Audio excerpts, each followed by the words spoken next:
Happy weekend, everybody. This is our final day of host week, which has just been a freaking blast. I have to tell you. Um, the HAR team has had such a great time interacting with you and putting this together. So there were we were definitely some stressful moments, not even just through the week, but through the past couple months when we're planning it. Most notably on, I think, Tuesday when the sound didn't work and we were an hour late. That was terrible. But I will say that while we were certainly very stressed sometimes, um, the reason that we did this again this year and that we're doing it again in 2023 is because of your excitement and interaction.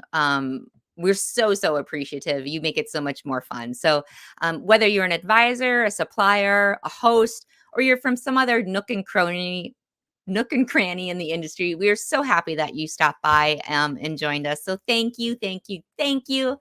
And before we jump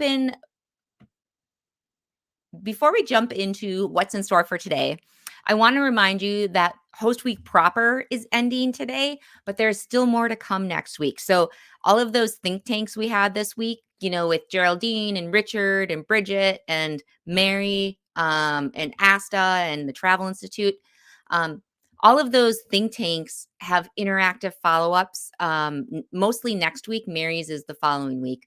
But to attend, I just want to remind and stress to everybody that we need you to register so that we can send you the link to the meeting.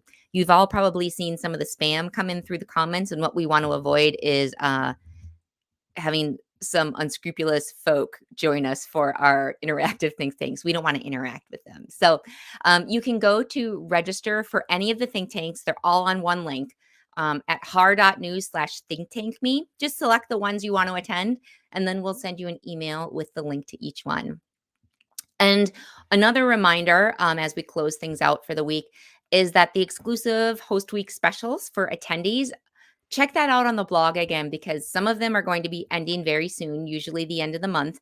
And then we've even had some new ones that are added throughout the week. So if you looked at it on Tuesday or earlier this month, check it out again because there are some new ones on there. So big question is, what do we have in store for you this beautiful Saturday?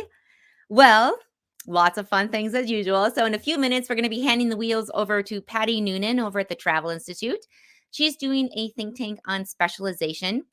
And then her follow-up think tank will be held on February 2nd at 2:15 p.m. Central Time. And again, make sure to register for that at har.news/thinktankme if you'd like to attend. Now, after Patty wraps things up, is an afternoon, like the rest of the afternoon is pure inspiration and hearing from two very successful agents on how they run their business. I promise you that you will pick up loads of tips that you can implement into your agency. So the first advisor that we're going to be interviewing this afternoon is Lary, Néron, who sells only airfare. Now, so Larry's interview, afterwards I edit all the interviews, and even though we only talk for like an hour and 15 minutes or something, I always feel like I know the person way more than I do because I have to listen to it so many times when I'm editing. So I've started calling Bear. Well, Lary, I don't think anyone else calls him Bear. I've started calling him Bear. So sorry if you're listening to this, Larry, but the rest of the team knows you as Bear.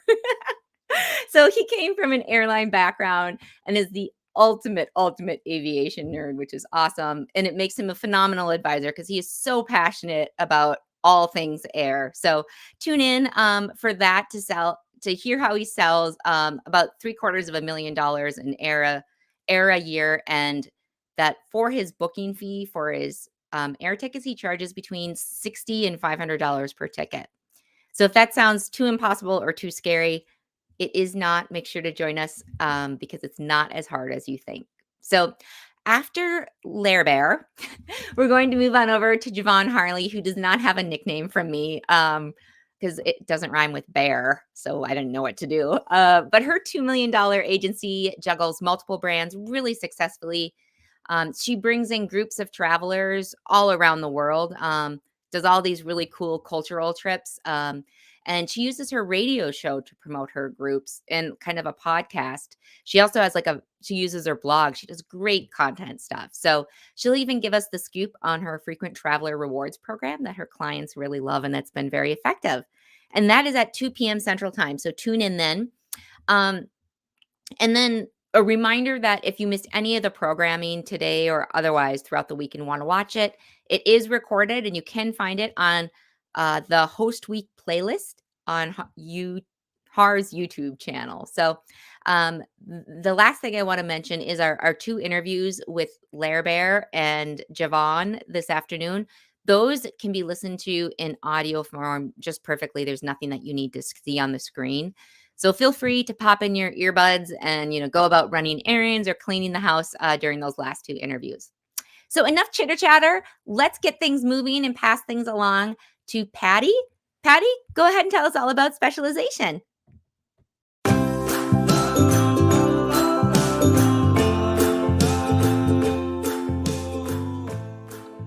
Hello, my name is Patty Noonan. I'm the Director of Sales for the Travel Institute. Welcome to all of you. Today's webinar is going to be on specialization, finding your niche. Whether you're brand new to the industry or you've been doing this for a while, I think focusing on a particular area is really critical when you're just starting out in the early years of selling travel. And this is because it's just such a big world out there, and it can be pretty overwhelming trying to be an expert and trying to research everything. Now, I imagine most of you even got into the industry because of something you were passionate about, because of a specialization, something you were already doing it, and you found that you were pretty good at it, and it made you want to make a career out of that. And that's one of the cool things about being in the travel industry.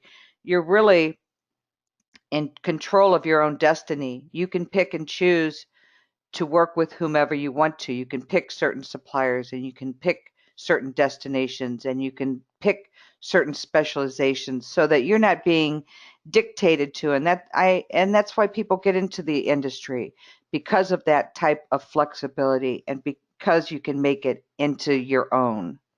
So what we're going to cover today is why you should be a specialist, why it's important. And again, I think why it's going to lay the best foundation for you leading to success. Next, figuring out what is it you want to be specializing in? What is that niche and how do you make it your own? How do you go about doing the research and who else is out there doing it? Getting started and laying the groundwork. We'll talk about networking. We'll talk about doing some of that research, and then best practices for promoting yourself and getting out there and getting in front of the right clients for you and networking in the right places. And then some next steps for you and some suggestions for you in order to set up a successful business. So again, it's a big world out there. How do you figure out where to begin when you start selling travel? And again, I think building from what you already know, what you already have a level of expertise on is so important. You want to build from that place of confidence, and you want to build from an area that you already know about. Maybe you've been on 10 different cruises and you love to cruise, and people know that you love to cruise and that you're passionate about it. So when your friends and your family are going on a cruise, who do they call? Well, they call you because you already know about it. So I imagine it's been sort of organic in how you've come about to get into the travel industry. You had a passion, you kept kind of building on it. Pretty soon you're giving advice to people, and the next thing you know, you're selling travel and you're fulfilling your dreams of being a travel professional.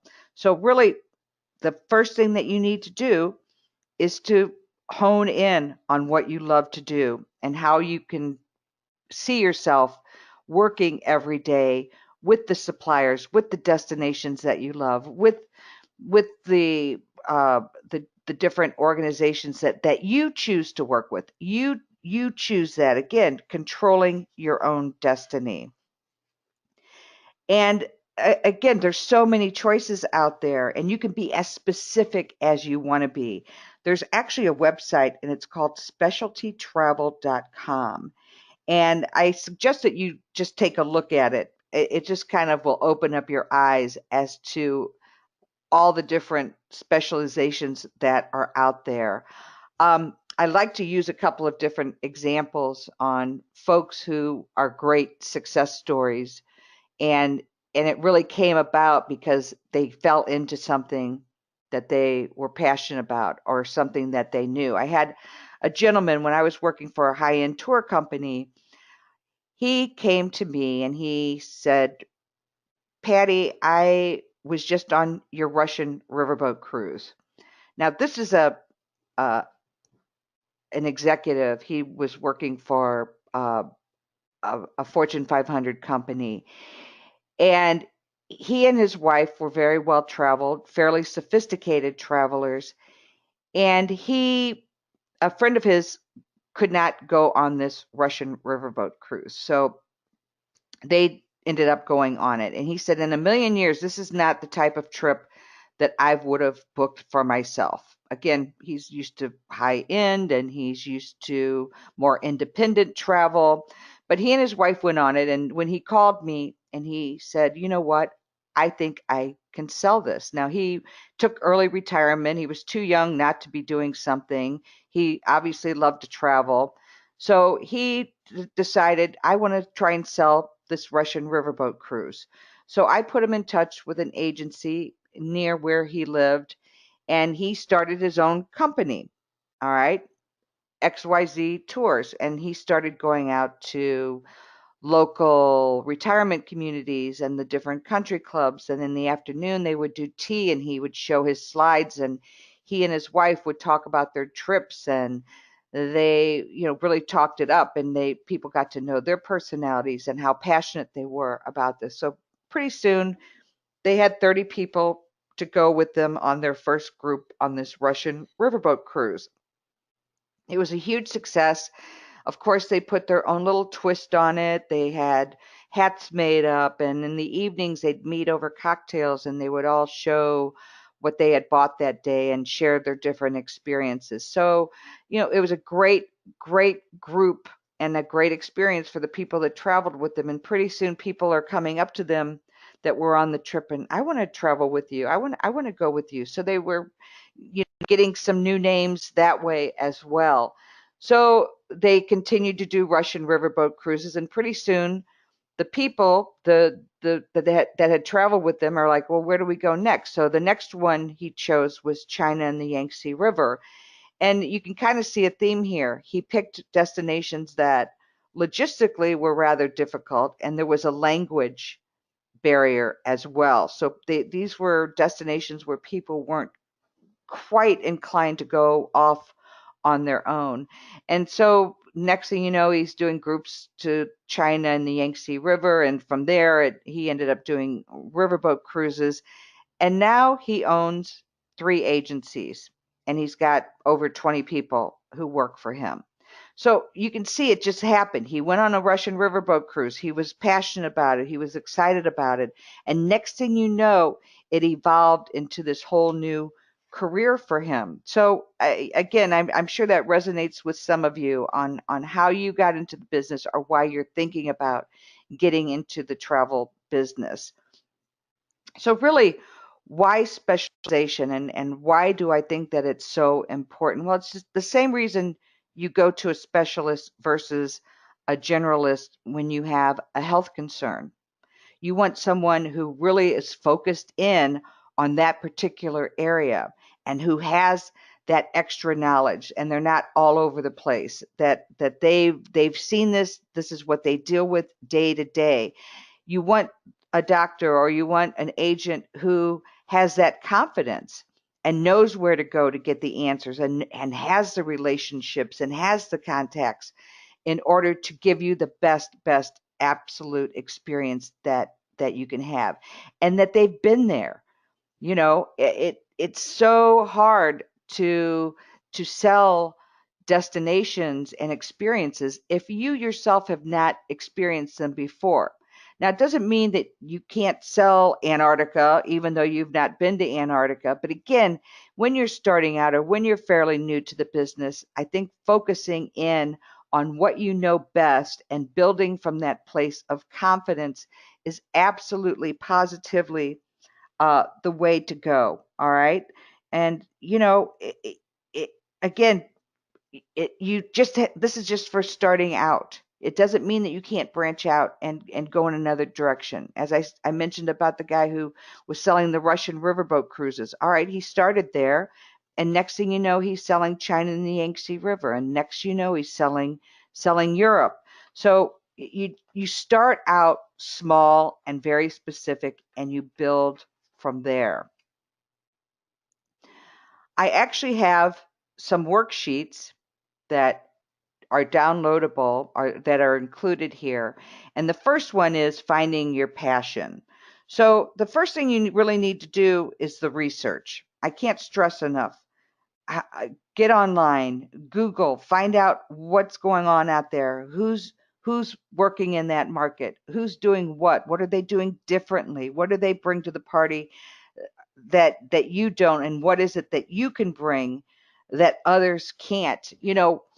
One of the reasons why people work with travel agents in particular is because they've got the relationships and they've got access to things that you as an individual wouldn't normally have access to. That's one of the most important reasons to work with a travel professional, because they know where to go for the answers. They know who to reach out to for favors. They know who to ask for something special. So again, get out there, do the research, figure out, look at the destination. Is it being served adequately or not? Read the magazines. I always tell people to take a look at the big cities, their travel sections. For instance, the New York Times, or in Miami or Los Angeles. Look at the travel sections for the big newspapers and see what the trends are. See what's going on out there, and especially focusing in on your area of expertise.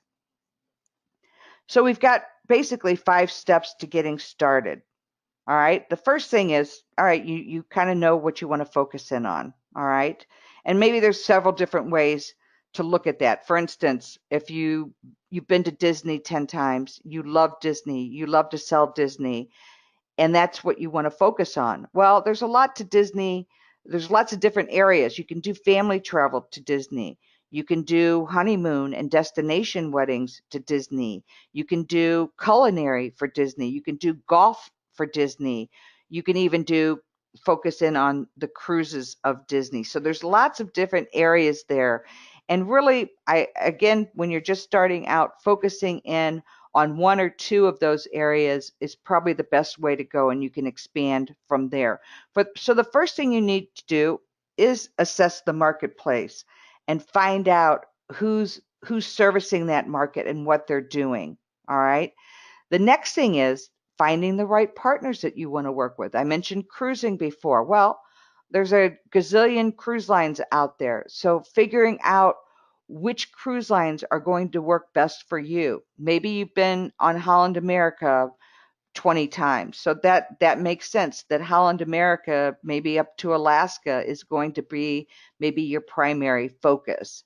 Maybe you like small ship cruising. That's my background. When I was working for a high-end tour company, we had small ships. So we were going to Antarctica, we were going up to Iceland and Greenland, doing really unique cruises, and they held less than 100 passengers. So I love that sort of adventure cruising, small ship cruising. It's a different kind of experience than the larger cruise ships that are out there. So figuring out the right partners that you want to work with.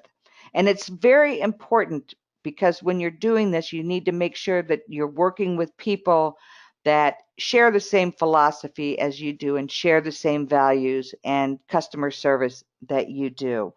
The next is, again, getting out there and doing the research. Educate, educate, educate. Now, for instance, if you're going to be doing Holland America to Alaska, it makes sense to take an Alaska destination specialist course that we offer at the Travel Institute. Or if you're looking at doing honeymoon and destination weddings, it makes sense to take our honeymoon and destination wedding course and maybe take a destination course for the Caribbean and Hawaii. Maybe that's where you're going to focus on.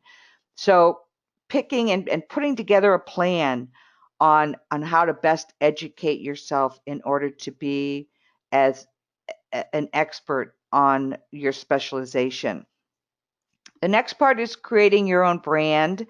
And I think this is important, but not so specifically that you can't continue to grow unless your brand is going to be just adventure travel. All right. Adventure travel. It doesn't matter adventure travel to where, but that's going to be your focus. So it does make sense. And I'll show you a couple of examples on folks who were specialists and how they went about creating their brand. And then putting together a marketing plan. And I think it's great for you to have a path and a plan put together. It doesn't mean you can't change it, but putting together a plan, I think, is important as well. So the next thing you need to do is assess the marketplace. And this is another worksheet that we've got. And this is kind of an evaluation for you just to make sure that you're going in the right direction. How will my product and services differ from those already offered? How much will it cost to penetrate that market?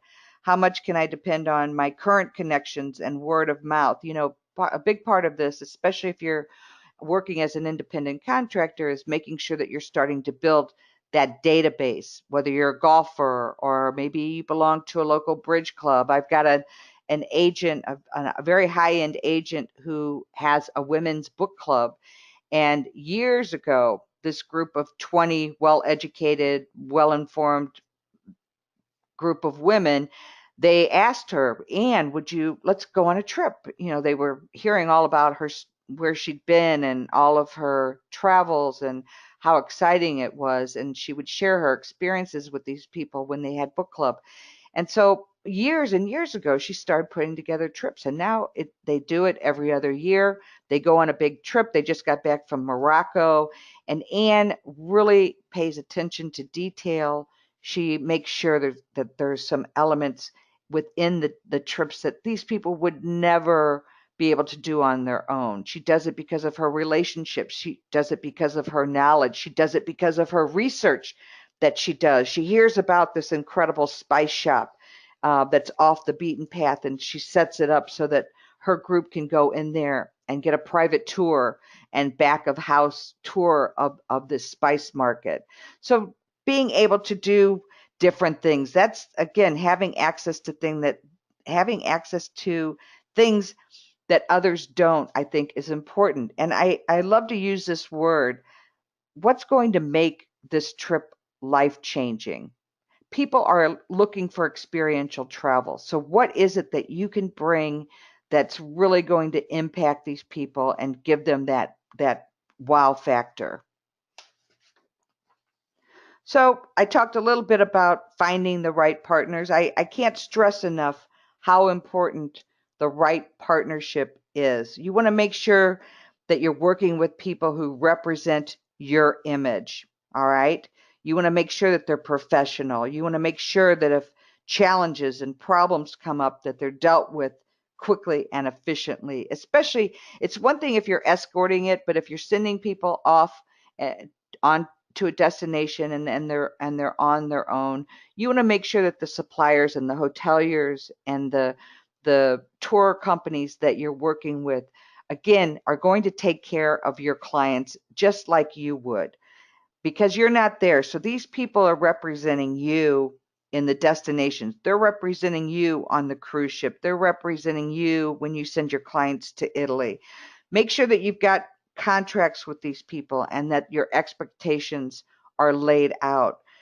Make sure that they're recognized. A lot of these companies, they're award winners, and they've earned these accolades because they are the best in the business. So make sure when you're doing your research that you're working with the best that's out there. Find those right partners for you. And there's other ways for you to get education. It's of course you've come to the Travel Institute, so that's a great resource for you as far as education. But there's others as well. There are online universities, MLT University. There's Travel Agent University. That they offer a lot of client, a supplier training out there. In addition to that, we have our own destination and lifestyle specialist courses here at the Travel Institute.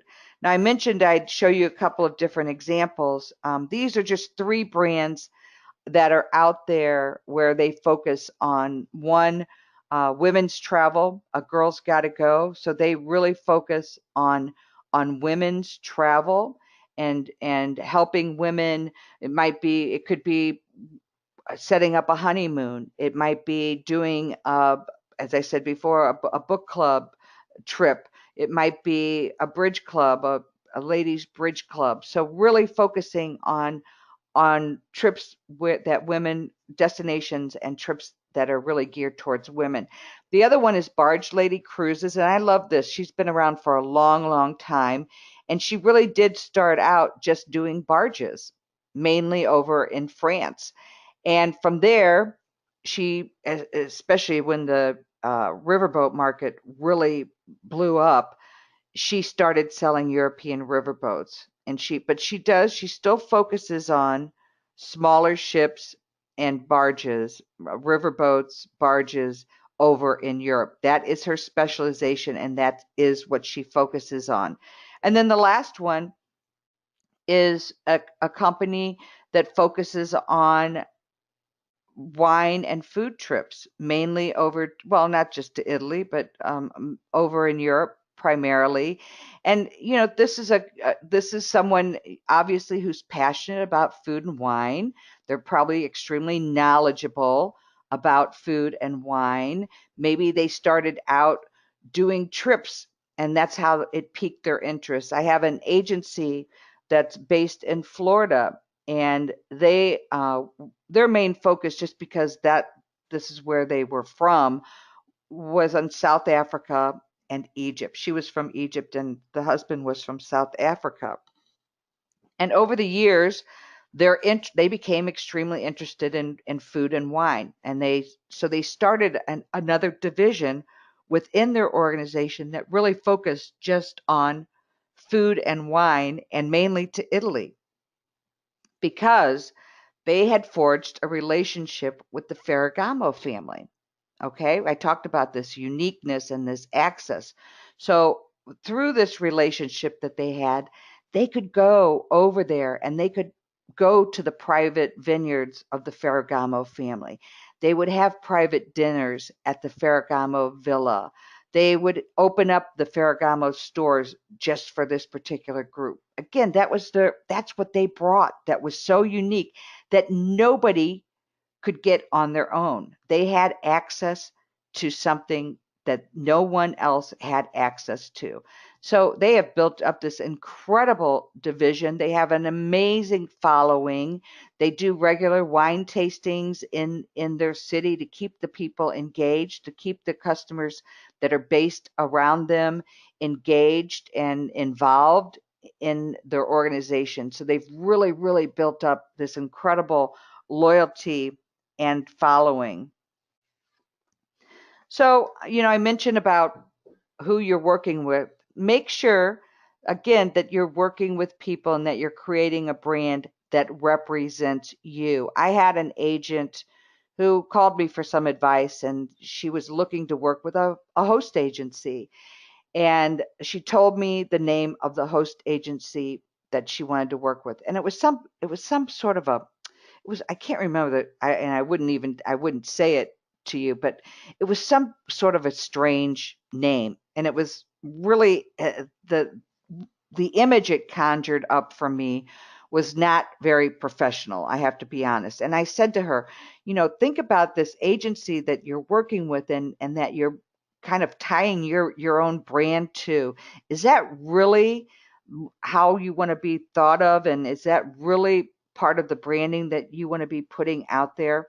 So I just want, as you're going through this research and you're putting together this market plan, just be mindful that you want to be working again with people who are going to best represent you. I may still have my own agency. I may be Patty's Travel, but I'm affiliated with X, Y, and Z Travel, or I work with X, Y, and Z suppliers and cruise lines. So make sure, if you're looking at selling high-end cruises such as Crystal, Silver Sea, Regent, then don't be aligning yourself with an agency that their primary focus is selling Carnival and Royal Caribbean. All right, you can see the difference. There's an inconsistency there, and you want to make sure that you're lining yourself up with the right people from the get-go. Very, very important. So here's the next worksheet, and this is about creating your own marketing plan and making a business plan.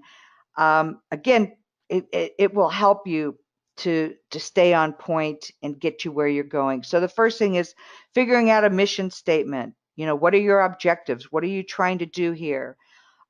Figuring out your target audience. Where are you going to find these people? Who's going to be buying this from you? Do a competitive analysis. What are your goals and objectives?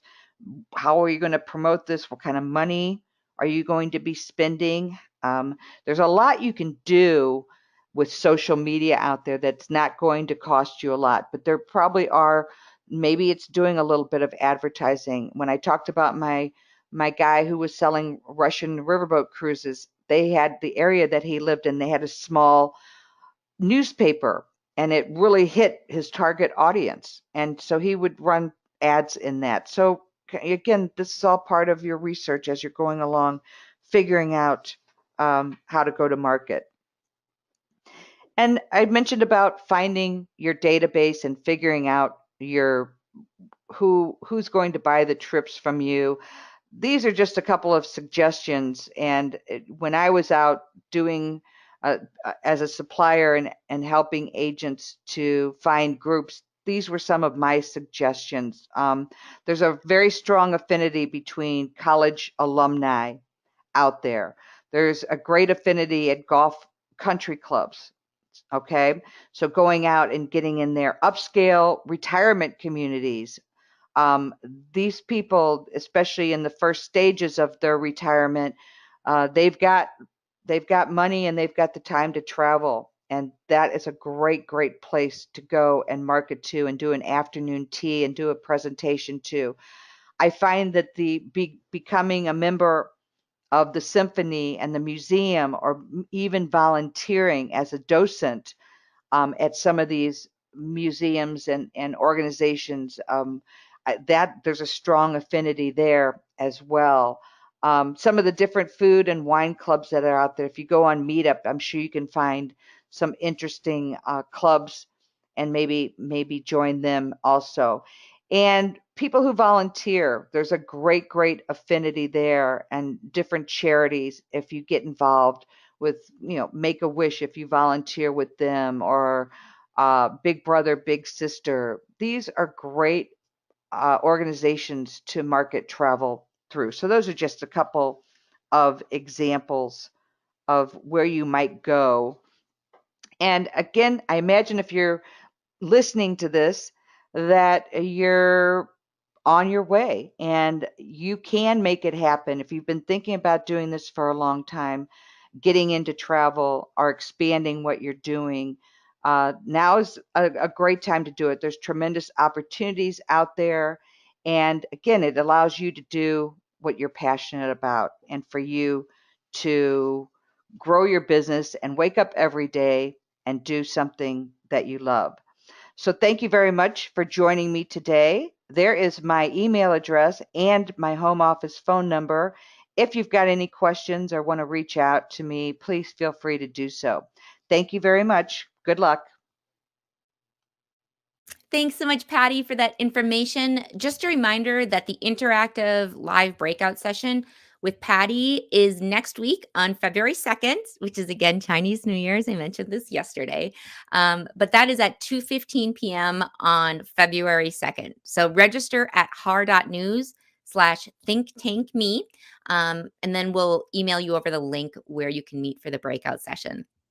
So we're going to just take a few minutes to get collected again, but we'll be back when you hear that adorable music that's been stuck in your head all week long. So when you hear that coming out to your speaker, that's your time to come by because our interview with the air-only agent, Lary Néron, is coming up at 12:40 Central Time. We'll see you in a few.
I am so excited for this next segment. So both Larry's interview and Javon's are part of our Travel Agent Chatter series.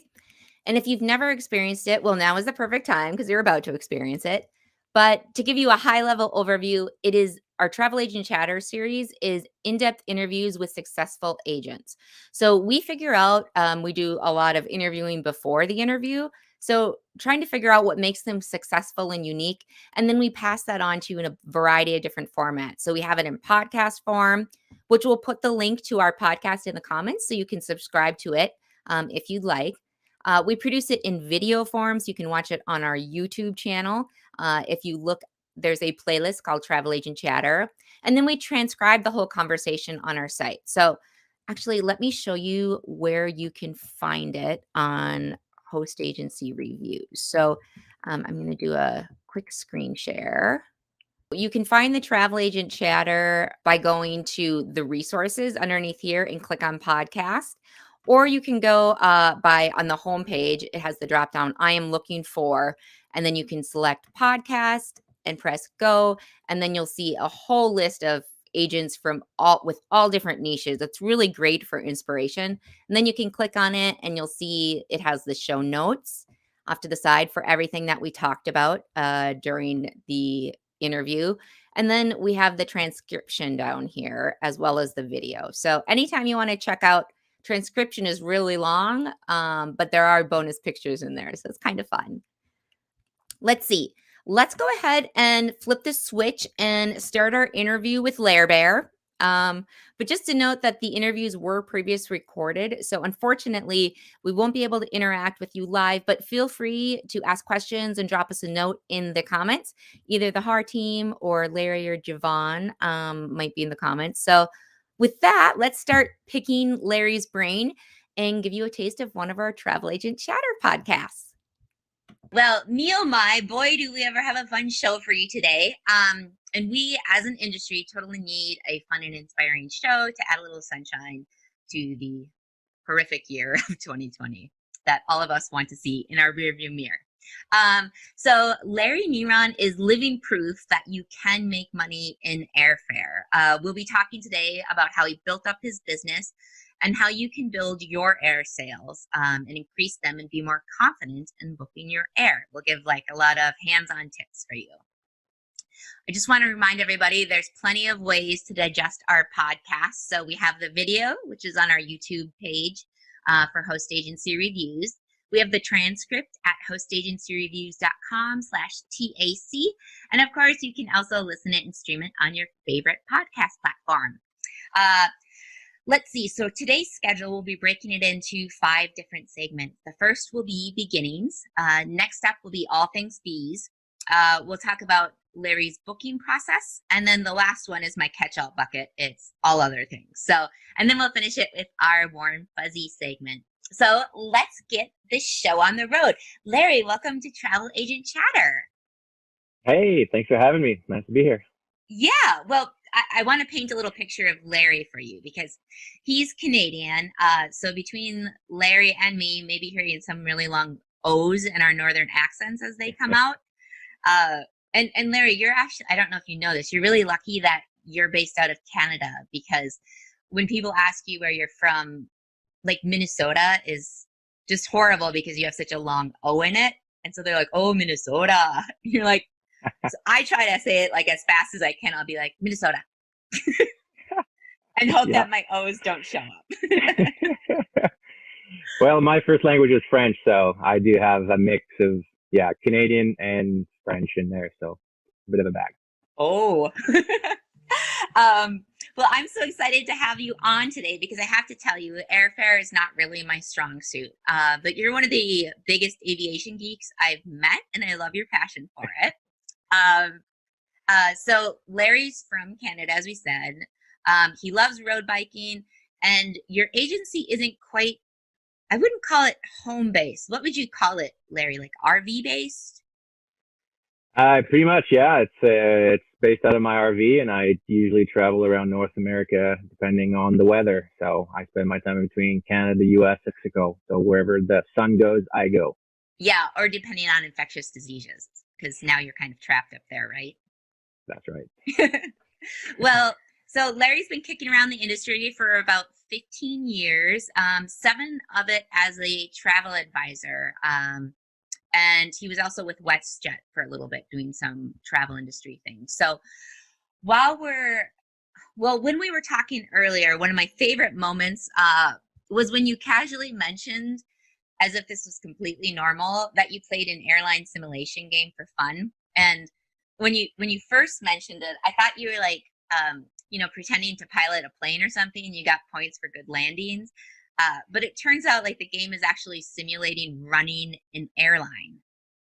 So I'd like you to kind of tell us, because I know I'm not the only one wondering this, how in the world did playing that simulation game get you into WestJet's pricing department, like air pricing department, without any qualifications? Yeah, absolutely. I got hired, first of all, at WestJet because I was bilingual, French and English. So my first job was a super sale agent on the phone in a call center. And I spent about 6 months there, which was the minimum time we had to do before we can move to another job. And then I moved to the groups department after that. And throughout these 2 and a bit years, I was playing this airline game called Airline Simulation online, all the time, on the weekend, geeking out about building an airline with my own schedule, my own fees, buying my planes and managing the money and losing money as well. And one day a position came up with the pricing department as a coordinator position. And like us, we read descriptions of, job postings and I always feel like you're not qualified to do it or you're missing a bunch of stuff. And one of my team leaders at the time said, you should just go shadow, just go see what they do. And I booked some time. I went there. And when I saw exactly what they did, which was they just managed the airline and all their pricing sheets were in Excel, exactly what I was doing with my fake airline, which I don't even recall what the name of it was then. I was going to ask. I don't recall. I think I probably had like some Canada in it. Air Canada like was taken, obviously. Lair Air. I like that would have been a good one.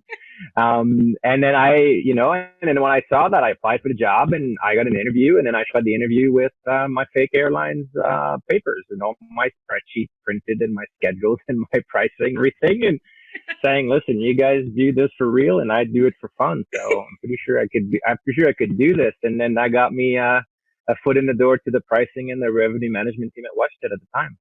So you did that for like 7 years, is that right? 6.5 years department altogether, yeah. Okay. And that was 9 years of shit altogether. Yeah. And then after WestJet, you decided that you wanted to be on the advisor side of things. So tell us a little bit about your next stint and how that gave you, it was kind of like a stepping stone to starting your own agency. So what happened there? Where were you at and what happened? Yeah, at the end of after 6.5 years, like I'd done pretty much all the jobs I could do in the revenue management department, and it was fun. And I just didn't want to tell it was no longer fun for me to leave. And at the same time, I was doing some personal development work on the side, and came the topic of passion and questioning what I was doing. And I realized that I liked helping people fly. Right, all along I'd been booking tickets for my parents, my brother, my sister, friends, families, like everybody who needed to fly. Like I was always the go-to person to book it. And so I wanted to jump the fence, take all that knowledge I'd gotten from the airline and get over to the consumer side and make them benefit from all that information that I've learned. So I went on doing that. I quit WestJet on the spot, and I took the summer off and I had to build a business and, building a business plan and all that kind of stuff. And I said, maybe it's just easier if I just get a job. And I applied for Flight Center, a travel agency in Canada and retail mall. And I got hired right away. I had some qualifications, right? Got trained up, and I spent 10 months doing retail travel agency with a uniform, and got a taste of that. That's my favorite. I don't even know what the Flight Center uniforms look like, but I love that they have them. We had a tie. I didn't even know how to do up a tie. Oh, it's not clip-on. It's a real one. It was a real one. Yeah, they gave us a real one. So that was fun. But after 10 months, I realized that, I was going in the right direction, meaning that I was doing what I really wanted to do. But the way that they were doing it, I just didn't want to do it the same way. And that's what got me to quit Flight Center and start on my own as an independent travel agent on January of 2014, right off the bat, without any experience or any clients or book of business. Hmm. And it was the kind of the idea that they weren't transparent with the fees that was kind of troubling for you, right?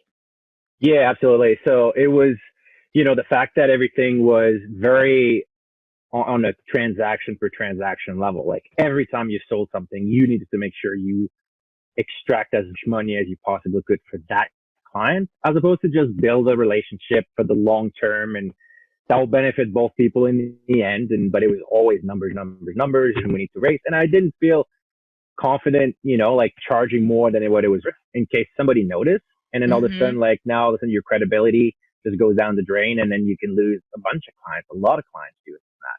And I just didn't want to do that. Like I just wanted to charge fees for what I did. And I just wanted people to know I wanted to have my name at the bottom with the fee associated with it is how kind of it started. And then later on through listening to other people, it became a fee. And that's how I decided to start on my own. And right off the bat, I started charging fees. Well, that's the perfect transition to our next section, which is all things fees. So fees are such a hot topic right now in the industry, with COVID creating this huge push for travel advisors to start charging fees for their services. Everywhere you look, there's an article or a webinar on fees. And we just recently did a fee trend webinar and how COVID's kind of changing things. And that's Lary reached out to me after that. I was on there. Yeah.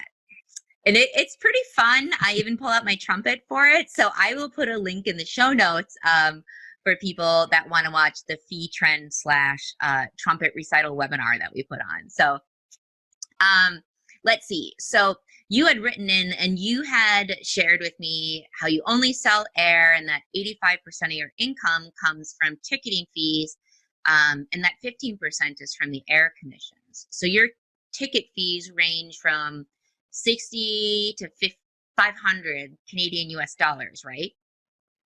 Yeah. So for international travel, if you want to keep it simple, it starts at 165 and it goes up to 425. Yeah. And then domestic stuff, it's a little less, but I raise the fees all the time because I just want to do less of those. But the international is what I do most, and mostly in the premium cabins as well. So that's why I still have 15% commission, because there's still good commissions made when you book premium cabin and business class most of the time. Mm-hmm. And to give everyone an idea of how much air Lary is booking, so he booked 775,000 in air only in 2019. So I think for a lot of people, it might be easy to think like, oh, it's easy for Lary to become an airfare expert and to charge those fees because he has the background of the inner working of the airlines, but I don't have that experience. But your philosophy is that it's not so much about what you know, but it's about the services that you're providing. So what do you mean by that? Can you explain that a little more? Yeah, absolutely. When people ask me, like when I tried to explain what I do, and it took me years to nail it down, and I still don't have it nailed down exactly what I do. I have the same problem. People always come back to, so you're a travel agent. I'm like, yes! Well, essentially what I say now is like, well, I have a service company and I happen to have an expertise in airfare. But primarily why people come to me is for just peace of mind. It's all about service. Yeah, I do have an advantage in a sense where I know some airfare stuff that gives me an edge that way.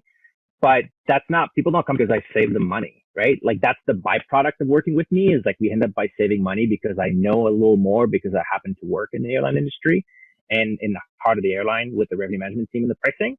But primarily it's peace of mind. I just, I work primarily, like my prime target client is the person who spends their entire life exchanging time for money, and now they're in a position to exchange me for time, right? So now they pay me, and whatever hassle I can take off their plate. And really all I do with the piece is I just try to make sure the idea is as seamless and stress-free as possible. I try to, I'm proactive as opposed to reactive. Mm-hmm. Like I track all the flights from my clients. I make sure they, the flights connect. If the flight doesn't arrive on time as delay, then I send them a quick message. And this tool started as when I first started, I so did not want a client to call me at 3 a.m. and for them to tell me that their flight was canceled. I always wanted to know before they did. So I start sending all these alerts to warn me if things were going to go off the rails.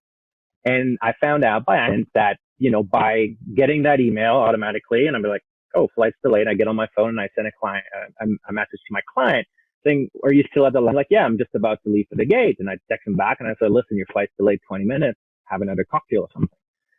And then all of a sudden, like, it turns into like telling to his buddies, like, hey, your flight's delayed. He's like, well, how do you know? Well, my travel guide sent it to me. And this little thing made the world of a difference to these people. Like, it just reinforced that somebody was flying with them, had their backs.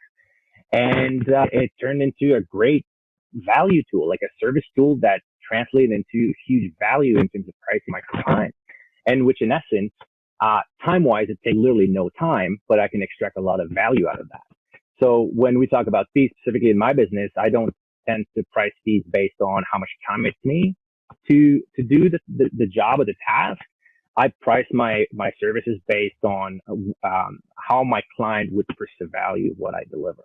So it has nothing to do with what I believe it's worth, because I'd never pay $1,000 for a business class ticket to go to London, right? But plenty of my clients do, right? And again, going back to my avatar, I know that most of my clients pay $150 for a men's haircut, right? Crazy.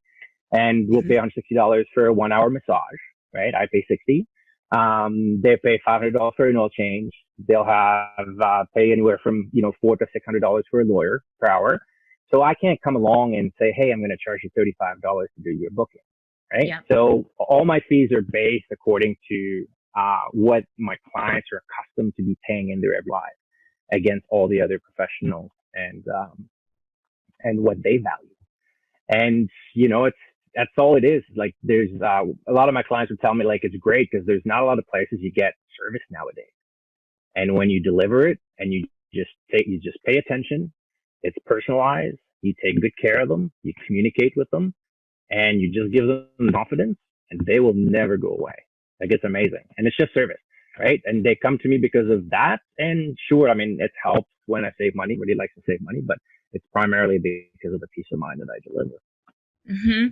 So, are there any like specific tips that you learned from working in the pricing department that you apply as you're like searching for airfares for your clients? Oh yeah. I mean, there's a lot of technical stuff. I mean, just how to build an itinerary, right? Are you going to, if I have a client that has to do 2 stops in Europe, and instead of building a 3-legged flight to kayak that's priced at $6,000, then I'll perhaps know that if I build an open stop, I'll get the pricing I want, and I'll just book a separate ticket intra-Europe flight because that's cheap and that's easily changeable, and that could save a lot of money. I can, if my clients try to let me know ahead of time what they have coming, right? So that I can pay attention to if there's sales, if there's anything coming up. Cause I mean, even we're not really price sensitive, but I mean, if there's a saving had, we'll go for it. Something like advanced purchase, right? If I tell a client today, this is the price, and I'll go into the booking or the fare basis code, and I'll notice that fare expires at 14 days out, and tomorrow will be 13 days out. Then I can tell them, listen, maybe we want to do this today. Go like tomorrow. I can't guarantee you the price is most likely going to jump. So there's very little things like that. Pricing stopovers, which is something that's in pretty much a lot of international rules that a lot of people don't know about, where you can, if you build an itinerary a certain way, you can add a stopover for, sometimes they're free, sometimes they allow you free stopovers, sometimes it's $100 extra. And that makes a huge difference, because chances are if you have clients that have looked themselves, they've punched in from here to here, from here to here to here to here, and then it priced out $5,000. And when I build my the way I do with the knowledge I have of pricing, then it's going to come up at $2,500 because we got that free stopover, and it didn't calculate as an extra 2 flights on the whole itinerary. So there's a whole bunch of little things, and these are all things that travel agents have access to, and that it goes a little more into detail, but that's the geeky part of me. So I love to do that. I know. It's great hearing you talk. So because not everybody, not all advisors are as into air and may not even really book it for their clients. When you say open job, would you mind explaining what that is? Because I'm sure there's some listeners that aren't up to date on it. Yeah, absolutely. Yeah, I have a client particularly that does the route quite often, and he'll go from Vancouver to Zurich. and then he'll stop in Dubai, and then Dubai back to Vancouver.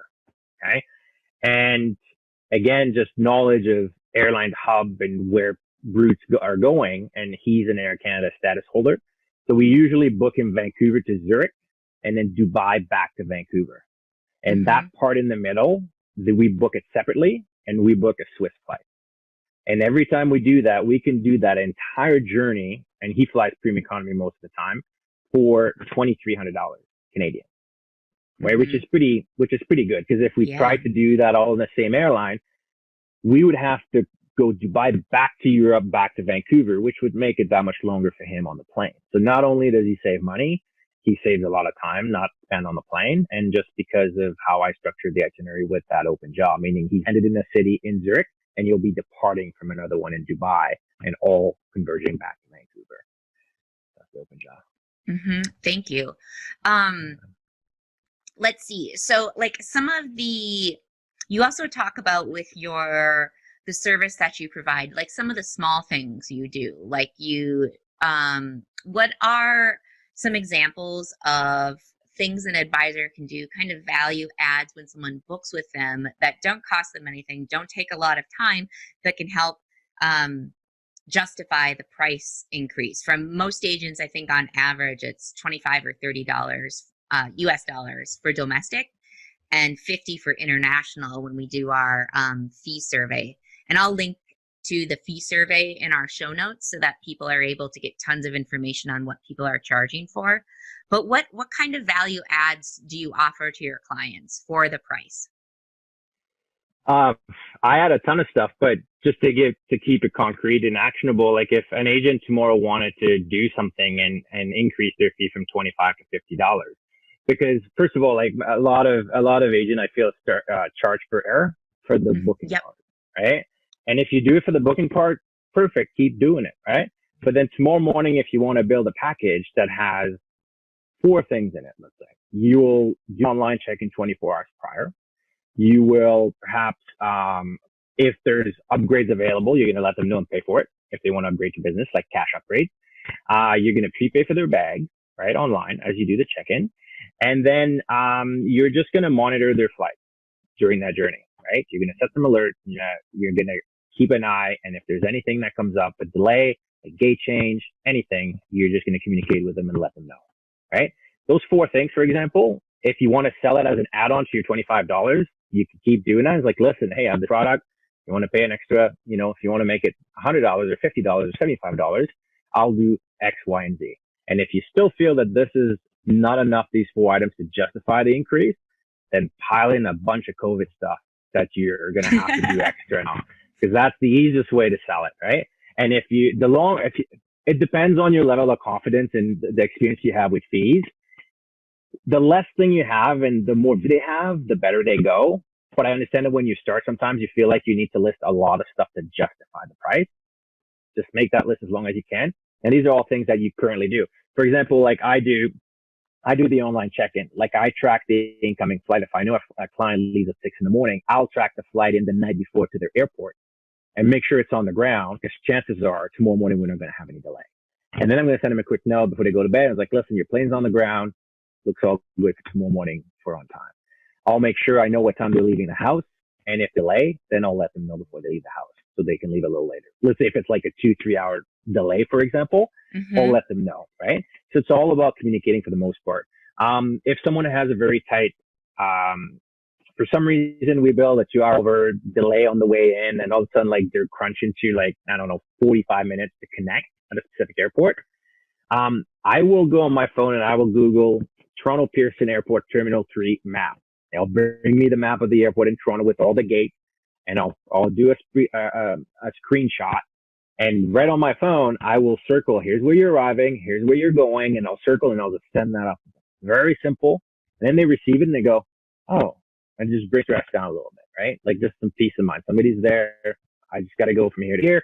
If there's a train to do in between the terminals, I'll let them know there is that. So they know what to expect once they get off the plane. So that's one of the things. I'll highlight them. And you could do that. I mean, clients can all do that themselves. I mean, the American Airline app is amazing at that. And a lot of time when my clients fly with AA, I have their trip on the app. I pull it up and I go, they need to go from this gate to this gate. They send me the routing with all the nice arrows. There's none of my finger arrows on there. I screenshot it. I send it to my clients and they go, wow, that's amazing. It's almost like, how did you do that? And it's like, it's simple because it's a lot of time it's all stuff that your clients can do themselves as well, but they don't necessarily want to do it. And they probably didn't even know you could do it a lot of times, right? Not everybody's really savvy and not everybody wants to do it. So that stuff like gate changes are killer, even though again, all your clients could have a gate update right on if they chose to, but a lot of them don't, right? Mm-hmm. So if there's a gate change and rushing through security, I'll send them a text like, listen, now D62. And they'll be like, shit, thank you. I didn't have to go all the way to C30 to come back home. You know, like it's just little things that you could do. And these are all the things that, that I do when they fly. Like, oh, what else would I do? Well, you have like a lot of like touch points, which is, I think, unique. Like you're not like during their trip, there's a lot of touch points, even when things aren't going wrong, just to like, we all know how stressful it is to travel. And especially if there's a tight connection, like, yes, you can look at your phone, look at the app, but if you just got this text that was proactively there, it's like, here's Steph, you need to go to this gate. Here's the directions instead of having to look things up. So much less stressful and a time saver. Yeah. Oh, absolutely. It's just communicating, and it's usually a lot of stuff that agents already know what to do. They already know where to look that stuff up, and it's nothing specific to just booking air ticket. It's just having at the back of your mind that I'm trying to make it as seamless and stress-free as possible for my client on their journey. And I'm taking that on for them, and they could do whatever they do. They can work, they can relax, they can get ready for their meeting. They could do whatever they want. I'll take that on and I'll virtually fly with them is essentially what it is. Now, I mean, you could go down the rabbit hole doing a lot of stuff, right? Like I created, but you don't need, there's a lot of little touch points that don't take a lot of time, that are easy to automate, that any agent can do tomorrow, that can increase the fee they charge for air with very minimal extra work on their part, but that will generate a tremendous amount of value for your client. And if you manage to capitalize on that value with pricing, all you're going to get is raving fans at the end of the day. Yeah. Well, you also have kind of a program you're working on and just launching that your goal is to kind of teach advisors how to double their air revenue. Can you chat a little bit more on that and where people can go to learn more information? Yeah, absolutely. I mean, it's just, I want to work with like established travel advisors to help them double their air revenue. And essentially it's leveraging work they already do. And it doesn't sacrifice any of their particular niche market or the specialty they do. And it won't jeopardize your client base, which is what a lot of advisors are worried about when they start into fees. And it's just going to take, essentially I want to show on that little piece of the airfare how we can monetize it. And the hope is that as a byproduct, agents will draw parallels in their niche market. Says, listen, when I do the air, I could do this type of service. I'll get this much money. Wait, I do cruises. I can also do similar kind of packaging, similar kind of thing. And then slowly you move your fees across your business from the little air. Eventually you get to your niche market. And then ultimately you get to a point where you charge air all the way across your business for everything you do for everyone you serve. But that's just a way to start small, and I'll show you how we can make air money with air, which nobody thinks you can, but it's feasible, and it's really about service, and it could transfer across everything an agent do. And we'll go from, like anything, and the curriculum is not all set yet. It's going to be launching in about a month from now.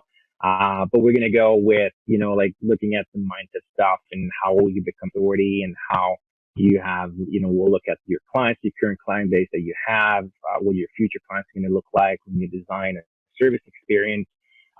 We're going to work on the delivery package. We're going to sit, and I'm going to show you all the tools, all the automation that you can use to effectively produce all that, which is going to ultimately generate more revenue on air that you already do anyway, and hopefully increase your profitability. If anything, just at one income, not one revenue stream. And, and from there, I'm hoping it's going to grow into your business sideways. And then you're going to eventually, as an advisor, become take over the tremendously world. profitable. Exactly. Start with air and then take the rest. Yeah, and so the details for signing up, because depending when you're listening to this, the product may or may not be launched, but you can go to airfareconsultant.com/HAR, and there'll be a landing page where you can sign up for more details and get on the list so Larry can keep you updated. But let's kind of talk about your actual fees that you're charging. So right now you have 2 tracks for your fees. One is like the more transactional, each ticket is this much. And then you have your monthly retainer program. And you are very clear about your fees. Like they're listed on your website, which I'll link to in the show notes. I'll link to the fee page so people can see the pricing structure. But let's start with the transactional fees. So how did you come up with pricing for that? Oh, I started way back when I left Flight Center and I started charging fees. And I didn't know how, again, at the time I thought it needs to be based on the time it's going to take me to do a particular booking. And I didn't know because I was just starting out. So I was like, I'm going to put a percentage, right? People are accustomed to percentages. People go to Ron. Usually they tip 15%. So I started with 10%. And then I started building like that 10%. And at the time when I first started, I was doing everything for everyone, from cruises to safaris to air to all inclusive vacations. I did everything just like a good travel agent would start out to be. And then at some point when I had a good understanding of how long it would take me to do each thing, because I realized that 10% of a $300 ticket and 10% of a $1,500 ticket, they both take the same amount of time. I just make that much less money on the $300 one, right? So then I had a flat rate. So then I built some flat rates again by domestic, international, and by cabin class. And then after another year and a bit of doing that, I realized that most of my good clients that I really enjoy working with would only use me for air anyway. And that's what I'm world class at. That's what I love to do. So I decided I was just going to focus on air and drop everything else. Because all my good clients clearly didn't need me for hotels or cars or anything, because either their assistants, their executive assistants, their wives, they would do it themselves, but they would take care of that stuff, and they only got me on air. So I started with that, and then from there I progressively increased my fees to the point where even that one time, I think I shared that story where I was increasing my fees and I was very nervous, and I put that email out, and there was about 60 to 80 people on my list at the time, and it was all about the fees are going up, blah, blah, blah, this is blah, blah, blah. And then I sent the email, but I forgot to attach the attachment that had the new fee structure. And in the end, only 2 people emailed me back and says, what are the fees now? Right? So it just kind of reinforces that the fees a lot of the time is like is an advisor's hurdle as opposed to on the client side. And that was my first realization, and it's progressed over the time. But that's when it first started. And then after a while, because I was only servicing, I would say that I probably service today, like I don't service more than 20 to 30 clients, pretty much. Right. So even though I do 700 some thousand, like it's not like zillion amount of flights, like I don't do a ton of stuff. Right. My goal has always been to charge the most amount of money and serve the least amount of clients. And again, after a while was like, now I started to do, frequent flyer management for my clients and do the upgrades and all that kind of stuff just to, again, raise my fees and increase my value. And in terms of the frequent flyer program, not many people are very savvy with it. I'm not super savvy, but I definitely know a lot more than my clients to make sure that we can use all the benefits. And frequent flyers with status, it's on a yearly basis type thing. So I wanted a bigger commitment from my clients. So I started this retainer program, which would be based on a year's worth of travel from a client. And we would divide it up equally in 12 month payments. So every month they pay me a flat rate and based on the amount of flying they do. And when we first start the relationship, we agree on a price. And then 6 months later, we review it. And if they fly way more than they told me, then we'll increase it. And if they fly less, then we'll adjust it. Just anything to create a win-win situation for both of us. And it's amazing for me because now I kind of stabilize my revenue a little bit. It makes that every time I start a new month, then I have the revenue that's not guaranteed because I still don't lock my clients into contracts. I still do month to month.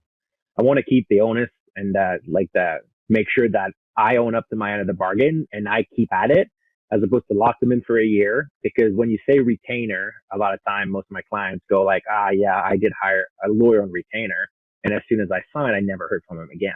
Mm-hmm. So I needed to be specific. But anyway, so I do the retainer thing, and my clients understand that there are months that we're going to travel more than the retainer fee, months that we're going to travel way less.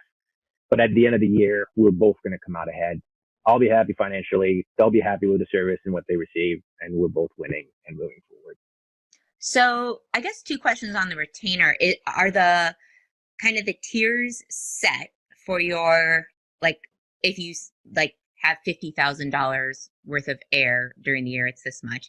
And then secondly, like, how did COVID affect these retainer clients? Are they still with you? Mm. Yeah, absolutely. So the retainer, it first started, I had one flat fee for everyone, Mm-hmm. which I shot myself in the foot on that one with a few clients. And now it's been, for the last 2 years, it's been based on their status, right? So their airline status dictates how much they fly. Now, it doesn't account for flying another airline, that doesn't count, but it's a pretty good idea. Like, I know what 100,000 miles, like, status, 1K status flies, and they have a price. So I try to fit people within like the 25 to 35, 50 to 75K, and 100 and super elite plus, they have a separate fee. And that's worked for a while. And then I'm going to attempt to change it a little bit again. I'm going to try something different, where I'm going to change the structure to not so much to how much they fly, but how much they want to pay for the service they want. Kind of a bit of a SaaS model, like the service as a software industry, Mm-hmm. where you pay less, you get less, you pay more, you get a little more, and then there'll be like a little more access fee. And then the last tier is going to have full out management, frequent flyer management program, upgrades, miles, all that kind of stuff. And then kind of give some perspective. Same way as when I present airfares, I try to present the perspective to the client, so that it makes it very obvious where they should go, right? Yeah. Which one they should pick, which package they should go into. So that's going to be my foray into trying this particular pricing model. Oh, excellent. So did any clients end up kind of with cost saving measures dropping the retainer with COVID? Oh yeah, that's right. The second question. So what happened after I like most of us stopped canceling stuff, like at the end of March. But the 1st of April came along, because all my retainer goes on the 1st of the month. Then I realized I was going to be really affected by that. For some reason before that, I didn't even think everybody else was panicking. I was like, I'm still good. I'm still working. I'm canceling. I'm still working, right? And then I went to bed one night, and I was like, no, I have really good clients. I'm pretty sure they're going to claim me. And then I got up the next day, and I didn't feel that confident. I was like, maybe just ask them. So at the time I had 6 on the retainer, and I sent them 7, 6. I sent them each an individual video message, which says something along the line of, listen, the next payment is coming up. I understand the situation we're in. And to preface this, didn't want them to go first before I reach out to them down their list of expenses and go, travel. Yeah, get that out of there. We're not going to need that for a while. So I just wanted to make sure I was ahead of that curve. And I asked them, I said, listen, if you see any issues with the payment of the month, let me know. I'm here to help. Whatever I can do to help you go through this, we'll go through this together. And I send that out. And then the answers I got back were just amazing. Like, I got, first of all, I had one client, my newest client, which we'd only been in business together for about 2 months. So we didn't really have a lot of time to build that type of relationship. So I was, okay, that's fair game. And then the other ones went from Lary, your good friend. I'm not affected at all, because he's in the service as a software industry. I'm more than happy to support you through this. Keep sending you invoice. Another client said he's an Instagram guy, so he's like, listen, Larry, I understand how the retainers work. A lot of work. We did a lot of flying in the first 3 months of the year up until mid-March. And then at the time, we thought it was only going to last a month or 2, right? So he's like, we're going to do plenty of travel in the back end of the year. I'm more than happy to support you. I'm not affected by this. Please keep sending me your invoice. And then the last one was like, he said, and he was a relatively new client as well, but very relationship based in everything he does, which is amazing. And that's how we got connected. And he was like, listen, if you were to go under and not go through this, I don't know where I would go for my air service. Like, I don't know. I don't want to find out. I don't want to spend the time. Essentially saying I have a vested interest in your survival. So please keep sending me your invoice and I'll pay it. And I ended up firing one client halfway through the summer, which was, he wasn't paying me. I was kind of giving him a break, but it didn't work anymore. So I let that go to fill that spot with somebody else. But essentially, yeah, most of these clients are still paying me to this day, and most of them haven't flown since the middle of March. Oh, that's so dreamy. Yeah. Well, if you do run into someone that, like a new client that comes in and the retainer program would be good for them and make financial sense, but you're getting pushback from them that they aren't so keen on the value of it, what would you like? How do you approach that? It depends. I think before we talk value, I think we would have a conversation first. Like, I always like to talk to the client and see if there is a fit, first of all, in between the two of us. And I would, and before I bring in pricing, I would try to figure out where they need my help. Like, why did they call me? Like, what was so, when somebody mentioned my name, somebody mentioned what I did, what in there is like, I need that. Like, what pain point? Like, what are you most frustrated by? And if I feel like I can definitely help there and remove that pain, then we talk about pricing, and it's never really an issue. A lot of time, if somebody has a pushback, for example, I'll say, listen, let's just do a trial run. Just give me a chance. I'll do the first booking, whatever the fee is. And when you come back, I'm going to call you and I'm going to ask you, so did you feel like you got enough value for the amount you paid? And if you say, I don't feel like I did, then I would just refund him the money, no questions asked, and we'll go in our separate ways. That's one of the things. Other than that, we would do as well, like a lot of the clients, well, not a lot, but one client in particular was like, listen, agree on a fee, and then, like we're two individuals that get along, and we'll make it work. And we both had the confidence that we would come to a win-win solution in the end. And we settled on a price, and then we did 6 months, and it happens that it stayed the same price for the last year. So there's multiple ways of doing it, but sometimes you kind of know, right, when somebody's really that price sensitive that you just don't want to work with them. So I don't have any issue saying no either. Listen, I'm not a good fit. I'm not the person for you. I can't really help you that way. Because that way it just leaves that slot open for somebody who really fits the bill to come in and for us to have a good chance of having a good working relationship. You had mentioned earlier that part of the package is that you're servicing their frequent flyer program. So for people that are interested in what's involved with that for you, what does it look like? What are you doing to manage the program? Which I, by the way, am horrible. I need someone to manage my frequent flyer programs because I'm sure I'm throwing things out the window left and right. Actually, I know I am. Yeah. Well, essentially what it comes down to is right from when we do the research, right? As part of my process and as part of my recommendation to the client, I will always have in the back of my mind, okay, we need to worry about the frequent flyer program. We need to know, and we'll have a strategy for the end of the year. Like, what do we want to do? Do we stay super elite? Do we want to keep 100,000 miles? Are we okay to drop? What are the benefits we're going to lose? Are we okay with them? We analyze all that and we set a plan. And my job is to make sure that I keep it on track and always remind him that, listen, we can go Air Canada because that's where the status is.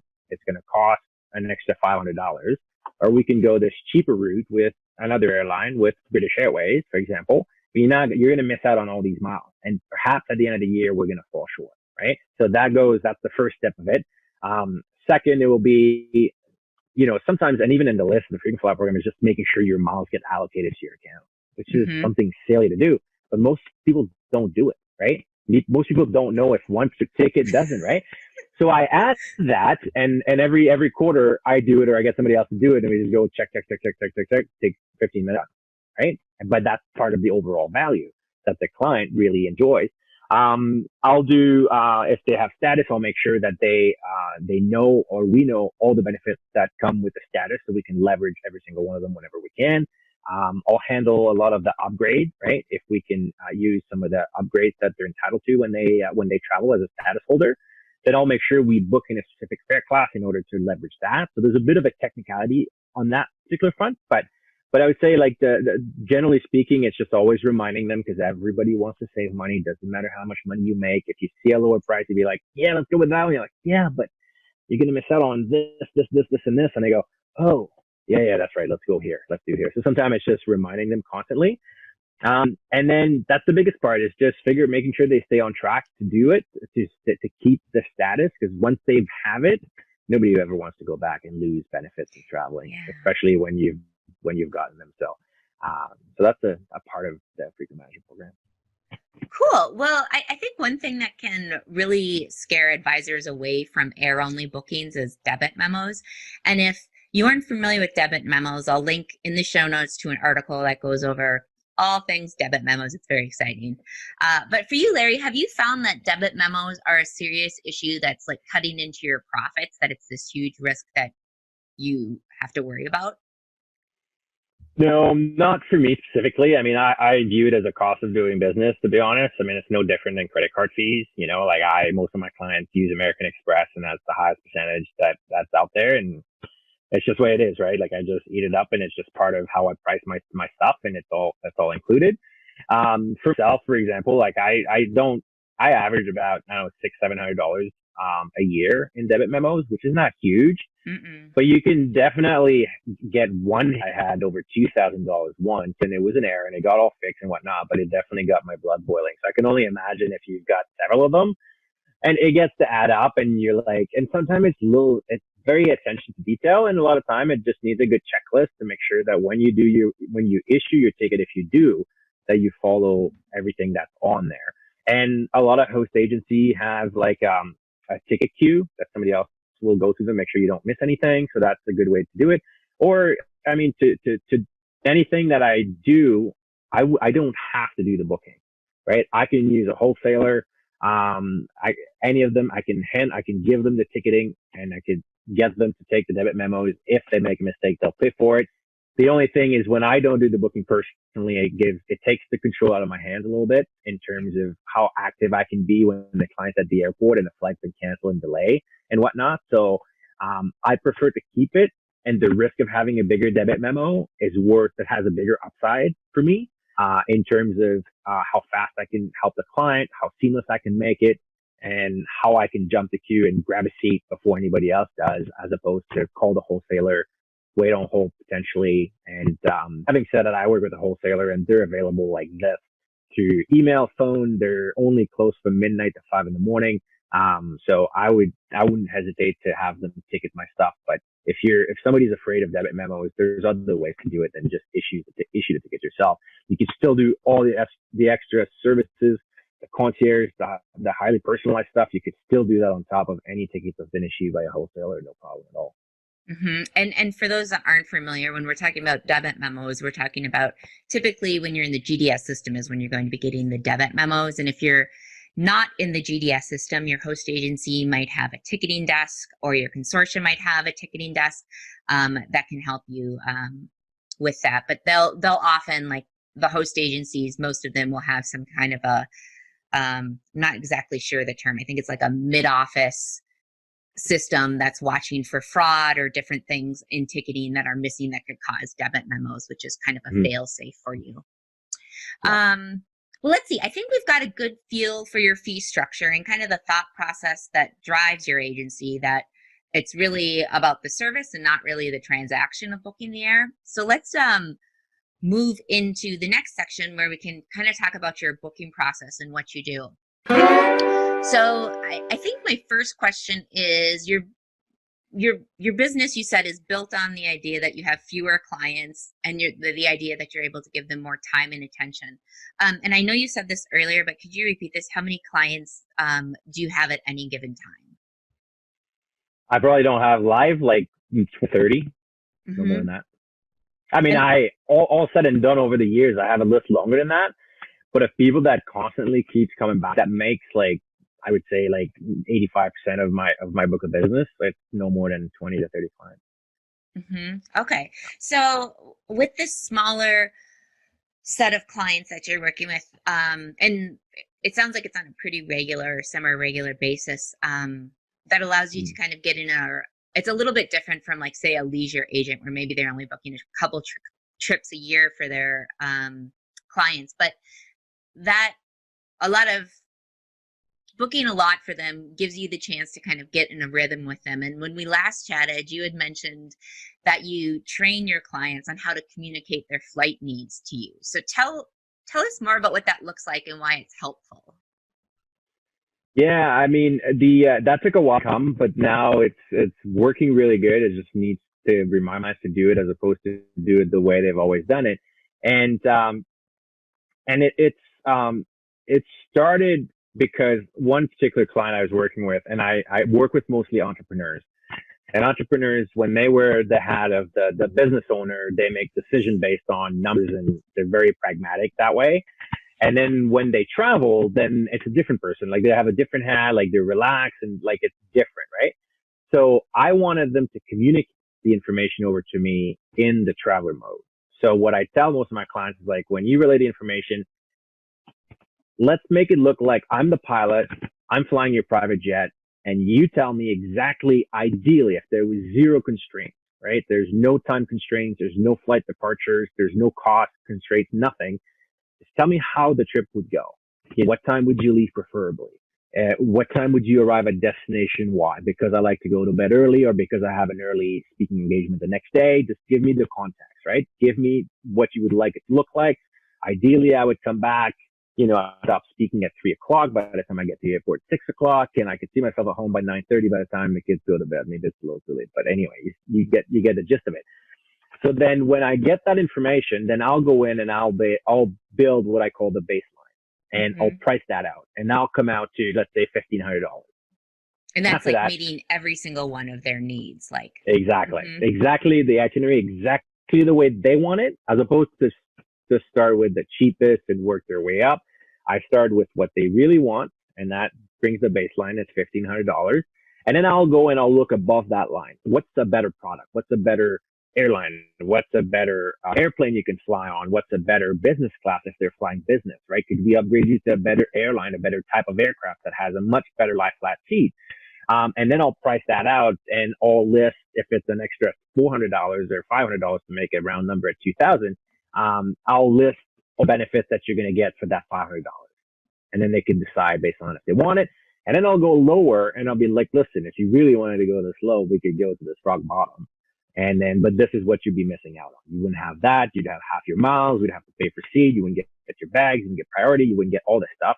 So then the client can decide easily. It's almost a no-brainer when you put it that way. They'll be like, for sure, let's go with the baseline or whatever it is, because they've seen on either side and they can make a really quick decision.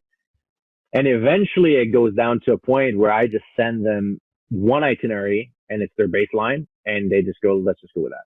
Then we don't have less work for everybody. It's a lot work for them to think about it, to look through a bunch of different options, and it works for them. They're okay with the price, because a lot of time it's not really about the price, but they just say, let's go with that. So with clients that have been working for a while, that's pretty much the process that we have now. It's very fast, very quick for them to download the information to me, and it's very easy for me to return back what they should do.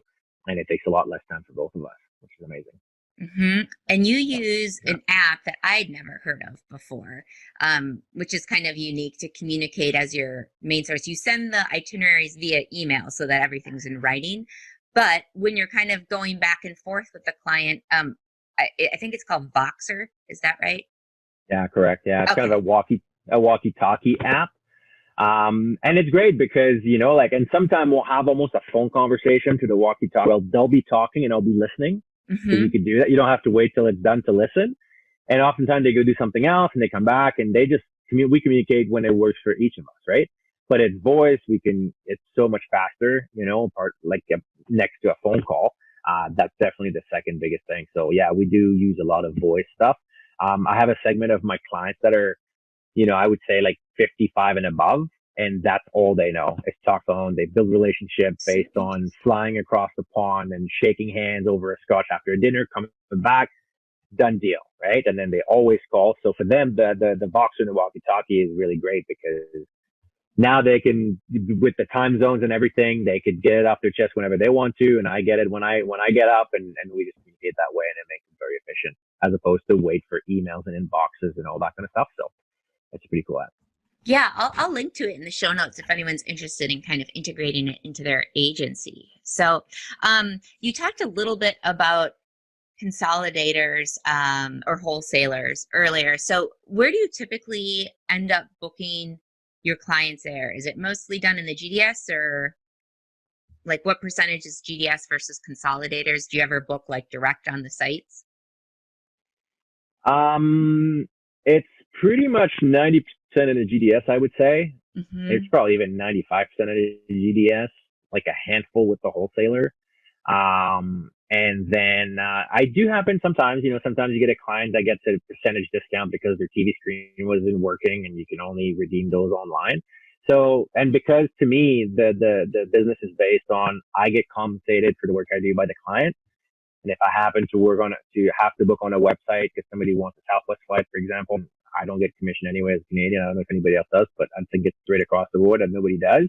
But I'm still getting paid for it, right? So it doesn't matter to me. I don't need to be booking through a particular channel. So yeah, at the time I book. I'm not just, I need to be in the GDS all the time because I've only been in GDS for 7 years. So it's, like I'm efficient at it, but I'm nowhere near what a lot of people do. But I use it, whenever I need to because I like to keep the control over the PNR so that I can more efficiently service the clients when it's needed really fast. Yeah.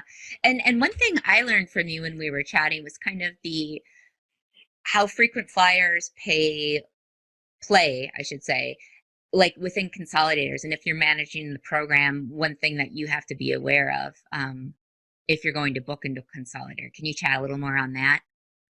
Yeah, absolutely. What I found is that a lot of times, I mean, if anybody's familiar with frequent flyer programs, and most airlines are about the same nowadays in North America, which you need to fly a certain amount of miles and you need to spend a certain amount of money in order to get the status, right? It's been miles forever. And for the last 2-3 years now, there's that extra level of criteria where you need to meet a certain dollar amount. And if you book a business class ticket a lot of time on I don't even know how to say it now, on these wholesalers, yeah. consolidators, usually they can have pretty significant discount. Like you could say like 2, 3, you can send thousands of dollars going to them. But what happened is a lot of those will be bulk fares, right? And they're labeled Dutch, but bulk fares usually means that it doesn't come with a dollar amount attached to it. So even though you book on Air Canada doesn't have a way to see how much you actually pay for the ticket. Therefore, they don't allocate any dollars to the status, which to me, it's like, I bring it up to the clients, like, listen, sometimes we can afford to not get the dollars, right, for the status, and we'd rather take the savings. But you need to know that that's a possible hurdle, right? But that's one of the biggest one. And so I have to make sure, and there's some net fares that do it as well. Most fares will give you the miles. That's not an issue. They always credit the miles to the account, regardless of what type of fares you're in. But some of them won't give the dollar amount that's crucial to qualifying for status. And something I learned the hard way, and now I know. So yeah. Well, that's really great stuff. And I think I've just got a few more questions I want to ask you that don't really fall under a nice umbrella topic. So we'll move into my catch-all, all other stuff section. So let's see. What kind of marketing? Because when we were scheduling our call, it was really funny because I was like, okay, let me know which number to reach you at. And then Larry writes back, looking forward to see you. And then I'm looking in his signature when I'm getting ready to call him. And I'm like, oh, there's no phone number there. And then I go to his website and there's no phone number on there. And I was like, Facebook stalking. And I was like, oh, cool. There's a phone number I can call him at.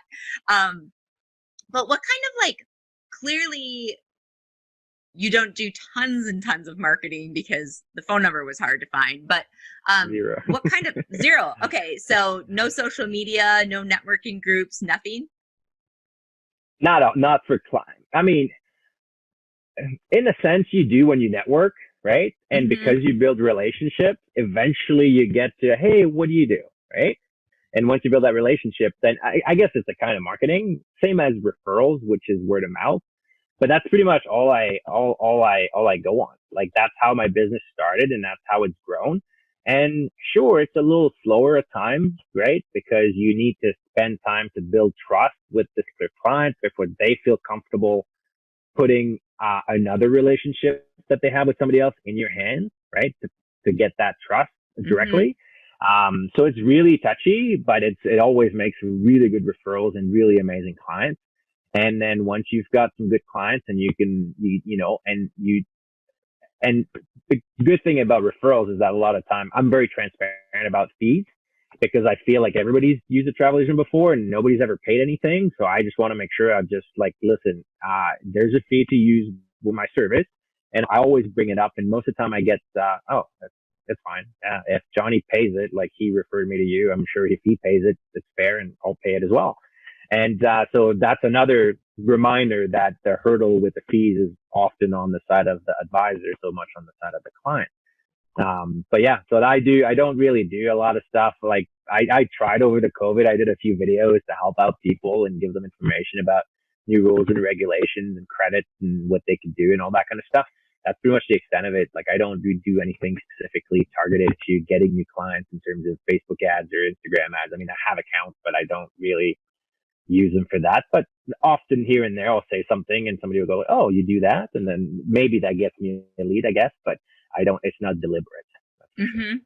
Yeah, you know what I love talking about, or why I love talking to so many different advisors, is because there's a zillion, like sometimes people that are newer to the industry want there to be like one way to do things. But what I love about it is it's just so diverse, the way that people market themselves and the structures of their companies. And that's kind of the purpose of the podcast, is to shine light on all these different possibilities. And you can take and pick what you like from each one and create an agency that works for you.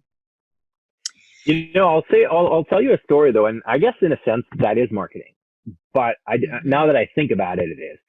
But I had a client I'd worked with in the past that was hosting an event in Cabo San Lucas, and it's a very select event. There's only 150 entrepreneurs that go to it. And he reached out to me because he's like, "Larry, I can't find any direct flight from Canada."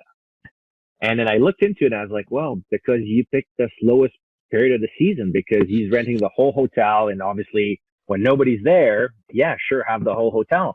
But comes with it comes off season. And in off season in Canada, there's very little nonstop service from Canada to Mexico. In the winter, there's tons of them. But in the month of October, the season starts in November usually. And he was like, "Oh my God." He's like, "It's going to be that complicated for all my clients to get there." And I was like, kind of. And they're only 3 days, right? So it's a very quick turnaround. Oh yeah. So he reached back out to me and he's like, "Listen, how much would you charge me if I was to bring your name up and I'd ask people to contact you? Like I would offer that on me as part of a service of what I do, like a concierge service, and I would offer your service for all my clients that come." And at the time I was like, I feel like I should be paying you to access 150 of my ideal clients. And I said, "Listen, just do it. I'll do it for free. I feel it's going to be enough exposure for me. And at the end of the day, if I get 2 or 3 more clients out of this bunch, that's going to make it." So I guess in a sense, that's a bit of marketing, if you will. But again, it's always from my perspective, it's always just help as much as you can, and good things will come back. I just never know. And I still have clients that's been a year now that say, "Hey, remember me? You booked me to Cabo," right? And I'm like, "Oh yeah," you know. And because I did a good impression and they didn't pay anything, but I got to show what I do, how I can do it. And I'll give you just one last one. I had one CEO of a staffing company, a virtual assistant staffing company. And if you know anything about outsourcing and whatnot, travel is often something gets outsourced, air travel, like air bookings, hotels, that kind of stuff, right? So she thought she'd done a lot. And like a lot of clients I come across, they go, "Oh yeah, I could do that. Like I do bookings all the time. Like I book air all the time. Like I'm really good at it actually. Like I'm fantastic at it." And people tell me that. Until I handled their travel, you go, "Oh, okay, that's pretty good. Like I never thought about half this stuff, right?" And even then she's like, and then after a while she's like, "That is what you do," right? Because sometimes when you explain to people what you do in their head, "Yeah, I could do that. Yeah, no brainer, whatever." And then she was so amazed after the trip, and she was like, "Now I understand what you do." So sometimes offering a trial to someone is probably the best way to get them to buy in, or get them for them to see what you're capable of doing. And a lot of time, something really cool that somebody could do next time they book air is like just communicate your thought process. When you send an itinerary to someone, tell them things that you looked at that probably they didn't, or they never looked at, or they never think about looking at. So an example, I would send an itinerary to a client and I would say, "Listen, I would recommend you take this particular itinerary because it has an hour and 45-minute connection There's one faster at 45 minutes, but you're going to go through Minneapolis, and we know what can happen in the winter. A little bit of de-icing, here goes 25 minutes, and then boom, 45 minutes connection is gone, right? So I build a buffer so that we have enough time, knowing it's winter, knowing where you're connecting, to get you to your final destination. And people go like, I would never thought about looking at the airport I'm connecting to. And same thing goes with connecting in Denver, Chicago, Toronto, New York in the wintertime. If I can use Seattle, San Francisco, Phoenix, Houston, right, I will. And I will bring that up to my clients. Other times it'll be like something as simple as, I think if you're going to fly 16 hours across the Pacific to go to Australia, I would recommend this one, because this one is on a Dreamliner. It's on a Boeing 787 Dreamliner. Nobody else knows except for me. Well, but my clients mostly don't know. This is the brand new aircraft. It's made of this composite, and the advantage of flying on this aircraft is that it's got very high humidity content in the cabin. It's pressurized at an altitude that's lower than any other airliner by 2,000 feet, which helps with dizziness and dryness and jet lag and all that kind of stuff. So all these advantages, if you're going to compound that for 16 hours, I would definitely fly on that bird. And people are like, oh, I would have taken this other plane because it's cheaper and it goes through China. So a lot of time, like what I go in my head when I do the research, I felt like there's a lot of value if I can just communicate that to the client. It increased my credibility, because now they're like, shit, this guy knows what he's doing, right? He's looking at stuff that I never thought I should be looking at, right? So it makes it that much easier to sell something to someone and to ask for money for it, because they know that you're doing more than they could at that time, even though everybody knows that booking a flight is fairly easy. Well, it is. You click, click, click, click, but oftentimes you don't see what's in the cracks, right? The layovers and the airlines and like the tight connections and all that kind of stuff. So I like to explain a lot of that. And again, along with the same thing as before, which was started as tracking flights from my clients for my own sanity, turns out to be a really cool customer service tool, because now I can let them know it's delay and they go, shit, that's good. Thank you. And just, so it's all these little things that you could do, and it's, everybody could do it really easy. Yeah. So, well, when you're talking about, like the Dreamliner and the humidity in the cabin, like these types of, these bits of knowledge that you're coming up with, for someone that's not as familiar with airlines, or airfares, where are some places you would recommend people go to learn more so that they can come up with these? Like, is there a Facebook group or a airline enthusiast magazine that they can subscribe to? Where do you get these details? The easiest thing you could do is I use seatguru.com. And it's as you put the flight number, AC123, the date, and it already knows what type of aircraft is flying on there. And then you can look at the type of aircraft, and on there it's going to detail, does it have USB power plug-in? Does it have, like, what's the business class look like? What's the service on board look like? And sometimes it's just be like, hey, make sure you bring an adapter or make sure you bring a USB cable, because they don't have 110 volts on there if you want to charge your phone on 100, if you go on a long. So these are just the little things you could do. Legroom is a big one, right? Like, everybody's flown before. Everybody knows that sometimes you're in a really tight plane. And again, on SlideGuru, you could see what's the pitch in economy, what's the distance in between the seat in front of you. And if a different routing has more legroom and your client is 6'3", then perhaps you bring that up, right? And they don't have to find out on the plane before I wouldn't say a 16-hour flight for that short, but for a lengthy flight. So those are two really quick things that someone can do. Apart from that, anything that you go through your head when you look at it, just don't assume that the clients do the same research and look at the same things. Point them out, list them out. And if it's too long on an email, I usually send a voice memo attached to the email listing all that stuff, like quickly, like a quick 2-minute jolt to give them why I recommended this and why they should go with it. And as the relation develops and the trust builds, eventually it's a lot faster for the advisor to do all the work, because you already have the trust and you don't get the, but I saw this particular flight yesterday on Google Flight. What about that one? People eventually stop looking, right? Like if you have some of those clients, eventually as you showcase what you do, what you look at and how thorough you are with your research, people will just completely trust you, and then they will never look again. And you can take full control of their hair. So.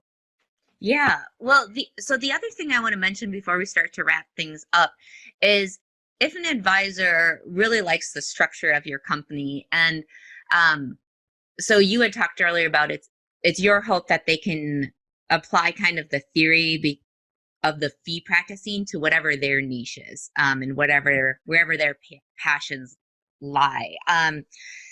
Any agency can switch gears and start providing that white glove service to their clients if that's appealing to them. But I noticed there was like probably one caveat to that people should be aware of. And because when I asked you about your work-life balance, Larry, when dealing with such high-touch clientele, you mentioned, you were like, not work-life balance. It's more of an integration. So any words of wisdom for someone whose work is more integrated into their lives, or that is thinking about becoming an agency that gives a lot more personal attention? Like, how can you bring the work-life balance back into there?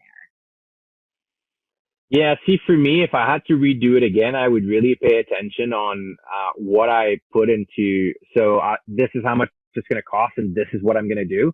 Everything that has to do with my time and my own time and working 24/7 and working on the weekends and working on holidays and working all that stuff, I would try to limit it to the minimum. That's what I would try to do differently, because I'll tell you, since COVID started, like I don't sleep with my phone anymore, and I always have. Again, just proactively trying to make sure the flights depart on time, the flight connects at the other end. And if it's in Europe, it's in the middle of the night. I don't want to go back there. And that's part of the adjustments that I'm making with my new packages and whatnot. Cause yeah, you can list a bunch of stuff, but just read them and just look at them and see if it's going to lead you down that rabbit hole that I happen to fall into, which is, it's one thing to deliver highly personalized service and whatnot, but sometimes you can go to the point where, yeah, it's going to push you to working way too much. And if you have families and if you have a significant other, then it can definitely encroach on that particular time. And it's good to train your clients as well. That I've done that with some of my clients. For most of them, I was like, you have access to my cell phone directly, right? But I'll put the onus on you to determine if it is an emergency or if it is not, okay? So if you send me something on Saturday, I'll trust that you're going to tell me, listen, I'm sending it to you now. It's perfectly okay if you respond on Monday. Or listen, it's Saturday. I need to fly tomorrow morning. That's an urgency. I'll do it, right? I don't want to create this, you can call me at any time for anything, right? So I've been putting that out there, and I'm fortunate enough that most of my clients do the same thing. Like they have the same ones and they're also available, but they like to be off sometimes, right? They don't always have their phone on. So there's multiple ways. For example, when I set an alert for my client, it comes directly to me. So I'm responsible for it to look at it and to act on it, and it can come at any time, right? Usually they send me an alert 3 hours before the flight to let me know it's on time.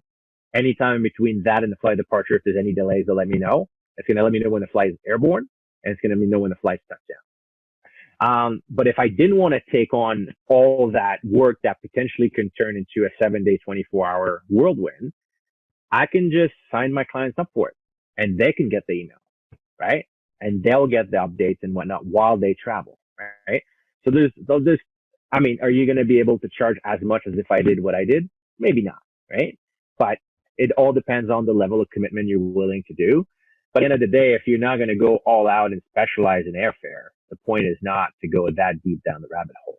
But there's definitely a lot of just essential service stuff that you could do for your clients that are very easy to do and take very little time and provide a great value for your client. And you can easily just double your income that way. I mean, easily go from 25 to 50 or 25 to 100. I mean, I charge $175 for an economy international ticket, right? And I never get any pushback ever. So even if you got the 75 and if you felt that was an increase because you're already doing the work anyway, every time you have a client that go on a river cruise, might as well, right? Yeah. Leverage that. So. Well, I can't believe it. We've already chatted the hour away, and it's time to kind of roll into our final segment, which is our warm fuzzy segment. And yes, there's actually a warm fuzzy segment on this podcast because, I mean, I'm involved, so of course there's like a warm fuzzy segment. I'm like, I was telling someone the other day how I was taking a walk around the neighborhood. It's fall here right now in Minnesota. And I was walking around the neighborhood and I love the smell of like fresh fallen leaves. And I love to like, I don't know, walk through piles of leaves. It's just this really small joy of mine. So I'm walking and I'm with my two dogs and we're like on this cute little walk. And I see this like big pile of leaves on the sidewalk in front of me and I'm so excited. And I'm just zoned in on it. And I go in and I'm like stomping and I'm smiling and it's the middle of the day. So no one's really out except there was this man in his yard 10 feet away from me that was like he was like above a retaining wall and a half fence. So I didn't really see him. And then all of a sudden, like I heard this person laughing and I was like, oh, hi. I'm like, I just love the smell of leaves. And so, you know, that's why we have a warm fuzzy segment on here because small things bring me small joys, large joys actually. Absolutely. So, well, Larry, don't feel any pressure because we're in the middle of a pandemic and our industry is semi-collapsed. But do you have a warm fuzzy to lift everyone's spirit as we wind down the episode? No pressure. Yeah, I mean, I think I touched on it a little bit earlier too, but I think that, you know, what brings me joy about what I do, especially in this pandemic, was the fact that the message I got back from my clients once the pandemic hit and I send them a message about the retainer and they pretty much all opted to keep paying me to this, which has been amazing. You know, like I assume I had good clients, but it's really good to get that confirmation. People really care and really value what you do, point where they're invested in your survival in a sense. And, you know, like I feel like sometimes it's an opportunity our clients don't have is how can I support you? There's nothing out there for me to support you on, right? I'm forced that people pay me a retainer. There's something. But as I mentioned in another, I was like, well, you guys can sell services, sell a gift card, like restaurants do it, right? Because their patrons don't want the restaurants go. So I'm sure there's some advisors that have clients that don't want to see them go, but how would they give them money? There's nothing, there's no the platform, there's nothing to do it. And if you say, listen, buy $300 worth of service, pay $200, and now you get money now, they're okay to delay service till later. And it's cash for you now. And you can give the service later when you have other sources of income. Like that'd be a great way to do it. But, you know, so that's a bit of a good side of the retainer that I never thought about as an advantage is that because I have my clients on monthly retainers, perhaps, hopefully we never see another pandemic like this, but other things that happen, I may still have a paycheck and I may still support, from my clients. So that's pretty amazing. Yeah, and I had told you before we got onto the recording, but we had gotten an email from a client that wrote in, and it was really sweet, saying he had to cancel some of his cruises, that he was like 80 something years old, and he knew that his travel advisor had put all this work into it, but that now he had to cancel the cruises and he felt really bad. And he wrote and he said, I came across your travel agent commissions article and wanted to know like how much commission my advisor is losing because I want to pay it out of pocket. And the man ended up like having a $40,000 worth of vacations that were ending up canceling. So we just told how much commission the agent probably would have made on average.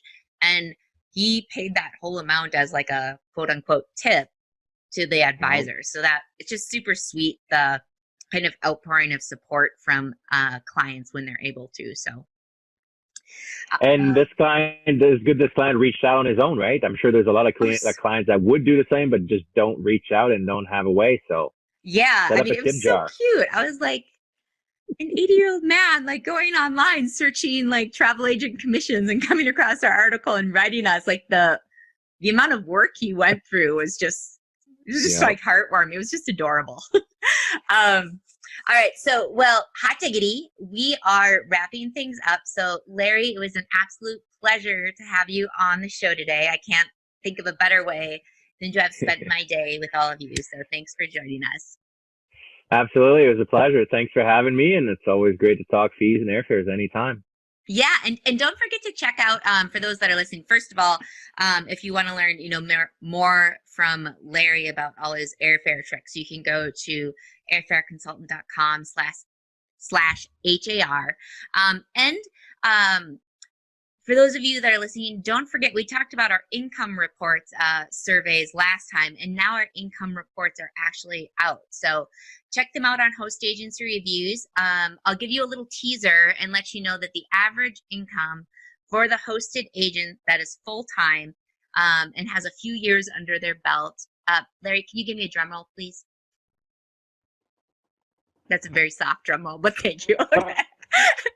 Okay, so it's over 64,000. So it's up quite a bit from last year, which is really exciting. And we've got lots more data where that's come from. So things like the median income for advisors, what was from how much came from consultation fees versus service fees. What else is in there?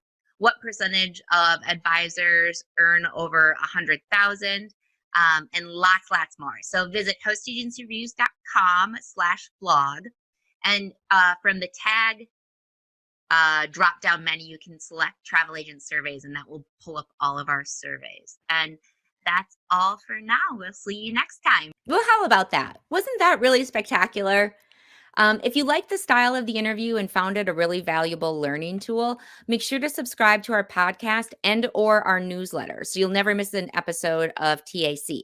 To subscribe to our newsletter, you can go to hostagencyreviews.com/newsletter, and that will take you to the sign up page. Larry is such a font of knowledge when it comes to all things air. He's really my go-to person for it. He was actually on Monday, I did a think tank with ASTA, and I'll put a link in the comments, but we did a think tank on ASTA's roadmap to becoming a travel advisor course. So if you are new to the travel industry, Larry, and if you take that course, Larry actually helped me in writing the GDS section and the air ticketing section on that course. So a big thank you to Larry for that too. And I'm telling you for that roadmap course, if you like the style and the content of HAR's site, but want it a little bit more organized, you'll really, really love the course, the ASTA Roadmaps course. I wrote it and just worked with ASTA on it. So there is a special promotion for 50% off for Host Week attendees on that course. So normally it's $299 and you can get it for $149 in the Host Week specials. But the promo code for that is HAR, HAR 149. So we're going to take you, we're going to give you a few minutes to let you get up and stretch, get a bite to eat, give the animal or the kids a little bit of love, whatever you need to do. And then we're going to wrap things up with another fantastic travel advisor interview from Travel Agent Chatter. And that's with Javon Harley. She absolutely excels at putting together fabulous trips and creating content that grows her clients list. And she has some really killer tips on how to sound better on the microphone. Hello. She says, well, she was giving me some tips because I was just in awe of how beautiful her voice is. So you'll understand once you hear her voice. She's got like legit voiceover prowess in addition to her travel advisor skills. So listen for the music, and that will let you know that we'll be starting things up again. So we will see you very, very shortly.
Well, welcome back, everybody.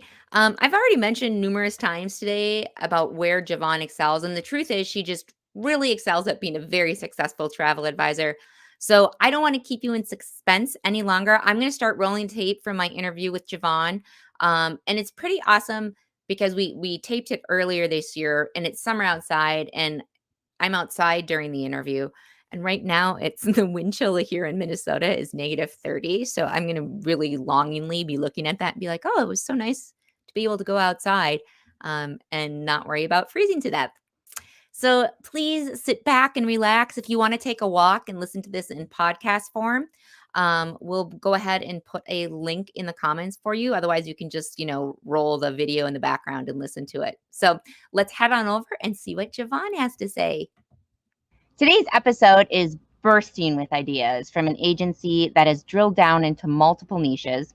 Some of the topics we'll be covering is how to use radio to grow your business, how to automate your custom FITs, and how to approach having multiple brands at your agency. Our guest today has over 25 years of experience under her belt, escorting groups between 20 and 100 passengers around the world.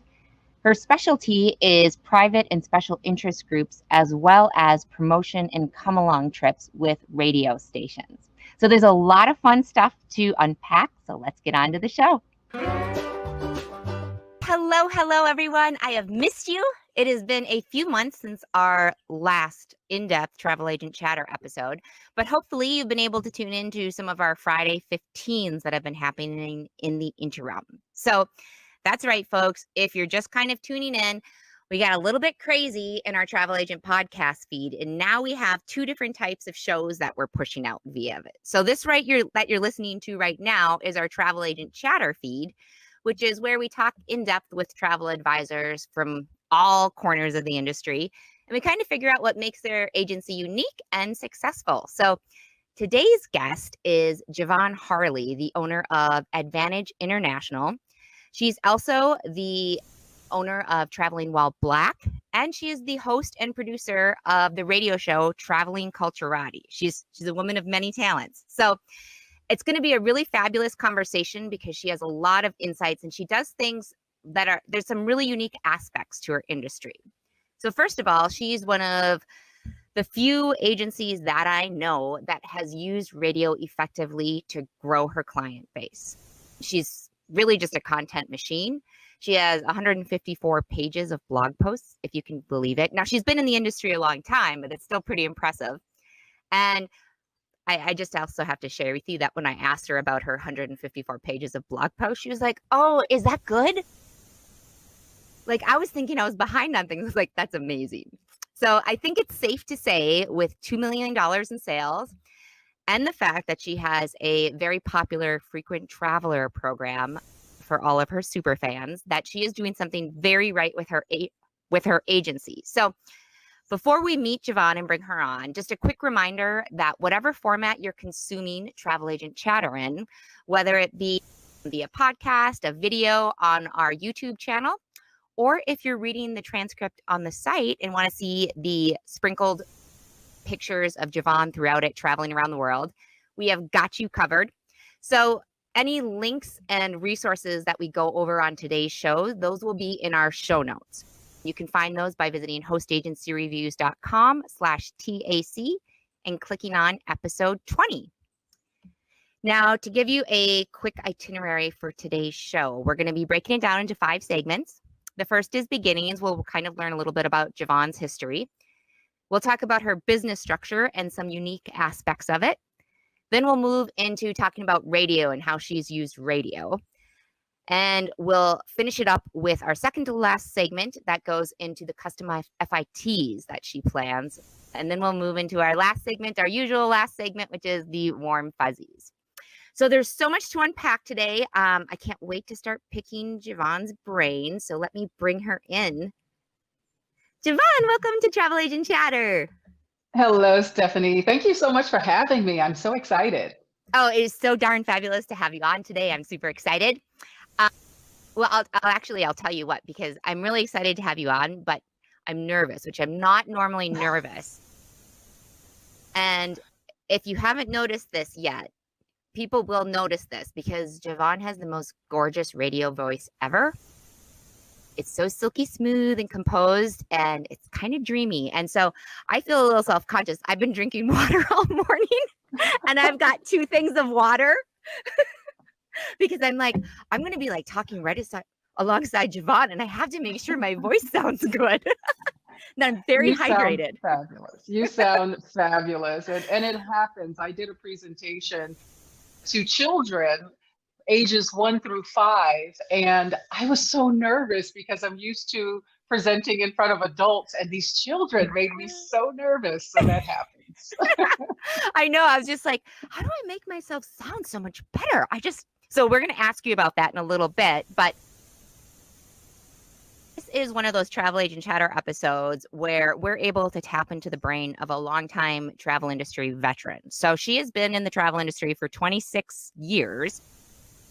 And I'm just going to go ahead and give you some applause there, because that means, Javon, that you've made it through the airline commission cuts, the recession, and now the pandemic, which is a lot of perseverance and dedication. So kudos to you. Thank you. That is a feat, I tell you. And I have a lot of gray hairs to prove it, although I use dye number 56. Oh. I'm starting to get some gray hairs. Like, they have all come in like right where like a widow's peak would be. Yeah. And so it looks like a Cruella de Vil streak, but I've decided to start calling it my wisdom streak instead of Cruella de Vil. Well, let's kind of talk about your pre-entrepreneur days, because prior to starting your agency, you were in the travel industry, but what were you doing in it?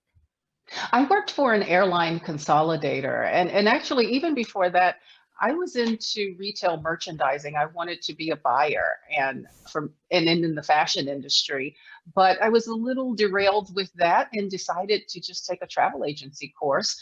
And when I did, I thought, okay, this is something that maybe I can do. I really just kind of did it as a sabbatical, to be honest with you. And then I realized, well, this is something I could do. But I first landed a job with an airline consolidator, and that's a big name now, but back then, I won't date myself too much, it wasn't that familiar with folks to be with an airline consolidator and a wholesaler. So I learned a lot about planning and behind the scenes, because what we did was we resold to the travel agency community. Mm-hmm. So you were based out of Washington, D.C. then, right? That's correct. That's okay. Correct. So then you got this idea that you wanted to start your own agency. So where did kind of the seeds from that idea come from? Well, after I left the company that I was, the airline consolidator that I was with, I did go on a few job interviews. However, I just kind of felt myself in a fog, and I started remembering some of the conversations that I had with friends and family who marveled at my travels. You know, those of us in the travel industry, we love to talk about our travels, right? Mm-hmm. It gives us bragging rights. We don't think it's bragging. We're just excited about what we're doing. But I noticed they were hanging on every word, and they would always say, I would really love to do that, but I'm not as adventurous as you are, and I wouldn't want to go and do it on my own. And plus, I don't want to feel like I'm in a fishbowl. So that gave me the idea. And that's all I kept thinking about as I was in other job interviews. And I thought, you know what, why don't I curate my own programs and start my own business? And that's exactly what I did. And I knew immediately that I wanted to focus on group travel, that I wanted to focus on special interest groups, and I wanted to focus on African American travelers. Mm-hmm. And you also kind of focused on the radio segment because your husband was in that field as well, right? Absolutely. Well, that kind of came a little bit later as I was doing programs for friends and family, but putting them together in my own groups and then inviting them to come along. And then I got the idea after a few conversations with my husband, who was a general sales manager at a radio station, that has the radio station ever considered doing travel programs, or what we would call come along programs? And I knew they were doing incentive programs. So I was also trying to get my foot in the door with that business too. The incentive programs being that they would incentivize their advertisers and incentivize their sales staff to meet certain goals and then be rewarded with travel. And so I was successful with doing that. And then I thought, okay, let's expand this a little bit more so you can really connect with your audience and offer programs for them to travel along with their favorite radio host. Yeah, absolutely. Well, let's move into kind of the next section, which is kind of talking about your business structure. So it's not unusual per se for a travel agency to have multiple brands. In volume 1, I think it was, we talked with Andrei Zaharenko, where he had 2 brands that he was working with, but you have 3 that you're working with. So there's Advantage International, Traveling Culturati, and then Traveling While Black. So walk me through what each of these are and why did you start them? Well, Advantage International is the business end of everything. It's the travel company. And Traveling Culturati is the radio show. And I came up with the name because my aesthetic with my group bookings through Advantage and my personal travel experience is a cultural and a heritage aesthetic and focus. So that's how I named the radio show. But I always knew that I would have another focus of the radio show, in addition to just providing travel information to the general public, to also garner more clients, to also garner more experiences, and to use the radio platform to grow my clientele.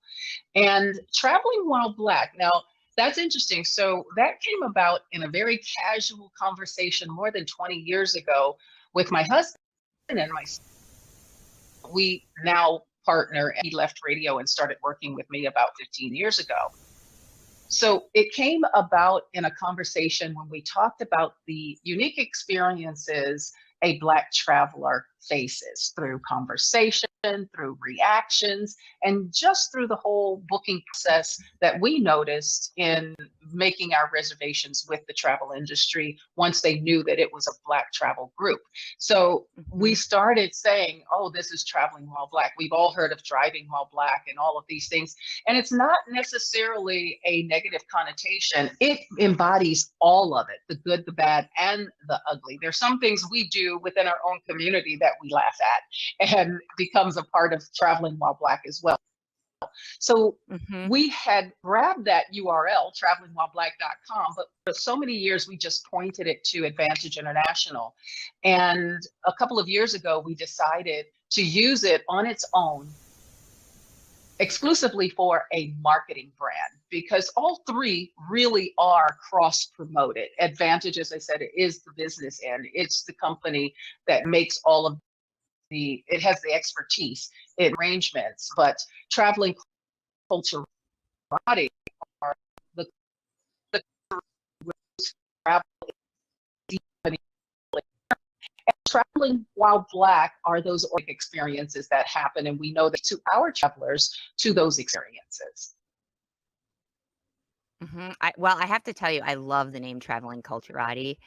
It's like one of my favorite names. It evokes such a strong picture of what's going on. So I love that. Not that I don't like the other names, but that one is like super powerful and really resonates with me. It's my favorite. I'll tell you one time, I subscribed to the word of the day. And so years ago, the word came to me, to my email box, culturati. And I thought, well, I've never heard of that word before, the culturati. And I kept using the word in a very joking way. And then I thought to use it when I rebranded the radio show as Traveling Culturati. So that's how I got the name by subscribing to the word of the day. I thought you made it up. No, it's a real word. It's that's awesome. That's even better. I'm like, getting my learning on already with my vocabulary. Well, let's see. So with these multiple brands that you're kind of running, I think you're in a great position to talk about the pros and cons of having more than one brand. And if you could give some type of advice to advisors that either have multiple brands or that are thinking about having multiple brands, having run this multiple brands for, over a decade, what would your piece of advice for people to be? Well, if you're going to have multiple brands, first of all, you need to have very clear lanes for them so that it's not confusing for you or your consumer. You should be able to explain it and tell whoever it is you're speaking to why you have the multiple brands and what do they focus on, or what are the purposes of those different brands. And then, are you going to use them completely separately, or are they kind of bundled together where there's a lot of cross promotion? And that's what it is for us. So just be very clear on your focus, be very clear on your vision, and be able to communicate and explain it to anyone who's asking, whether you're going to use them together or independently. Those are great tips. And this isn't so much about business structure, but it kind of is. So one of the things we've talked about before is the realization that you had during one of your trips, when one of the travelers came up to you and they asked if all your trips were for seniors. And I thought this was really insightful because of you just looking around and saying, yeah, we do like kind of specialize in senior trips, and that's our niche. You used it kind of as a reflection point where you took a step back to look at your agency with new eyes. So would you mind kind of sharing that story and how it changed things for you? Absolutely. And I think it's so important, as you said, to change your eyes, because you always have to be willing to change. The travel industry is a very fluid industry. So you have to make sure that you're fluid with it. Otherwise, the industry will outgrow you or it will surpass you. And so, yeah, that was a realization for me. I like to say boomer versus senior because senior, I think, has a very negative connotation to it. But yes, boomers were are our primary demographic. But what I realized at that moment that my traveler said that to me was that, one, we had been in business for 20 years. So if your demographic is the boomer demographic, they're 20 years older, right? So I hadn't really made that switch in my head. And so I knew at that moment that I needed to do a couple of things. That one, I needed to include another demographic, and I focused on Gen X. And two, I needed to look structurally at some of my programs, the amount of movement, how I communicated, the different challenges. And if I'm going to have one particular program that's going to have more adventure in it, then I need to be very clear with that so that the right people sign up for the right program. And so it wasn't that I steered off of that course. I just broadened my client base and started going more toward Gen X, still maintaining my core client group, which are boomers, because there's some very vibrant, active boomers that are very adventurous. So I didn't want to leave them out. And they've been with me for 23 years. So why would I turn away from them at any point? But I did have to make some adjustments. Yeah, that's, the last episode we talked with, that's volume 19, we talked with Becky Kirby kind of about accessibility travel and talked about, as the baby boomer generation is aging, this is a huge population that is traveling, but is going to need more assistance as they're traveling. So that travel companies and travel agencies need to start thinking about how they can accommodate, making travel more accessible and things that you should be asking. So that kind of ties in really nicely with it too, and something I think all agencies should be thinking about if they have baby boomers in their client base. Absolutely. And some very simple things like number of bathroom breaks and having facilities on a bus. I know 20 years ago versus today, I need to make sure I have a facility near for me. It just happens. It's a part of what we go through. But yeah, just some little changes as well, or maybe not packing the program too much, putting in more downtime. And then asking yourself if you are going to address accessibility programs, because when you travel outside of the United States, when you travel around the world, that means very different things in different places and what's going to be available to you. ADA is not present in all countries. So you have to be aware of that. Yes, definitely. So one of the other thing that's unique about your business structure, I'm going to get to the question in just a second, so bear with me. But so we do our big travel agent survey every year where we publish tons of information about advisor demographics, how much they earn, kind of fees they're charging, what they're charging them for, and how much. It's just the reports we push are just chock full of info, and I'll link to those in our show notes for everyone. But how this relates to you, Javon, is instead of this being 100% self-promotion about this survey, is one of the things that comes out of our survey is when we publish kind of the demographics that go there. You know, we ask a lot of things about people's agency structure. And so in 2020, our report found that 61% of agencies are hosted, and I think it's like 20% are independent. And so I'll put a link to that particular report in the show notes if people are interested. But anyhow, going with that is you've gone, you know, you're not in that 61%. You're in that 20% that went independent. So the minority. And besides being independent, you're also very unique in that you don't belong to a consortia. So since this isn't all that common of a scenario, I was wondering if you could share why this route works so well for you.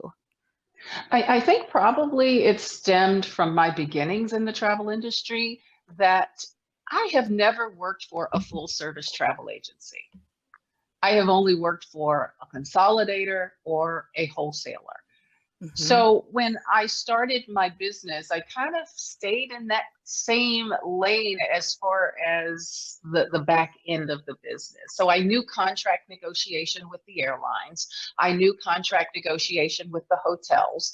I had some relationships, and I had done events independently before as well. So it was kind of a no-brainer. It wasn't even something that I thought about. Of course, when I started my business, travel agencies issuing airline tickets were still getting commission, and that was very different then. But I still went the route of just issuing tickets and not worrying about a commission. I had a ticketing fee. So I would charge a ticketing fee as opposed to a commission at the time. And so it didn't matter where I got my airfare prices from. Everything else was negotiated when it came to my groups, and that's what my primary focus was on. So I just automatically and organically contacted the airlines, contacted the hotels, and through events, airlines have always done ticketing for event and meeting planners. Mm-hmm. Yeah, and I think, you know, we work with a lot of new advisors as well as experienced ones, but just by default with how much traffic we get, there's a lot of new people or people that are looking into it. And I think it's important for people to note, like, you had the decade plus of experience in the industry, and it's really hard to go this route without the industry connections and knowledge that you had built up. Because one of the challenges, I think, is finding and vetting suppliers and understanding how to negotiate things. So how do you go about doing that? Like, what are your tips for doing that, and how do you build these relationships? A lot of it has to do with industry functions, whether they are local or whether you're a hosted buyer or whether you spend your own money to travel to them. They're very, very useful and a big return on investment. So for example, if you went to a travel trade show in Germany, for example, called IMEX, or if you went to the North American one that's in Las Vegas, you have a world full of suppliers in one place that you can get their information from. You can book one-on-one meetings with them while you're there.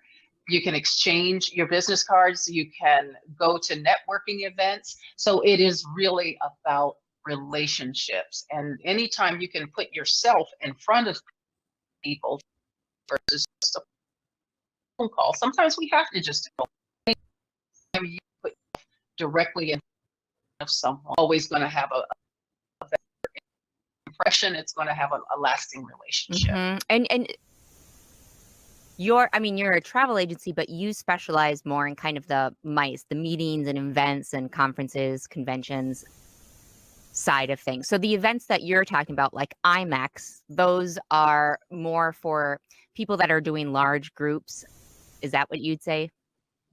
Well, yes and no. So they are set up for MICE, meetings, incentives, conventions, but and events, but they're not exclusive. And so you Mm-hmm. can go to the one in Vegas. They used to have it here in Chicago, but they moved it to Vegas. You can go to the one in Vegas and just walk the floor and meet people and visit the booths and get destination information from tourism boards, from seas, from ground operators, tour operators, hotels, airlines. They're all there. So it's still for the travel industry. There are parts of it that are exclusively for MICE, but the entire event is not just for MICE agencies, and Mm-hmm. a travel agency can go. And when I started, I really started as a travel agency, and I don't consider I am a group specialist and specializing in special interest groups and incentive travel for corporations. Mm-hmm.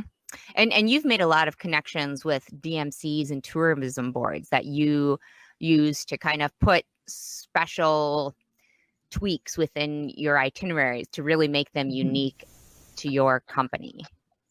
Yes, well, doing the incentive programs for corporations, of course, they have huge budgets a lot of times, but in putting these programs together, we have those immersive experiences that I love to do anyway, but they also have meetings, they have relationship building, team building activities and exercises. And so I've taken some of that and have implemented it into my regular or special interest group programs, not in the big corporate way, but in a way that is affordable, but it gives me that unique element to the itinerary, that it's not just your cookie cutter itinerary.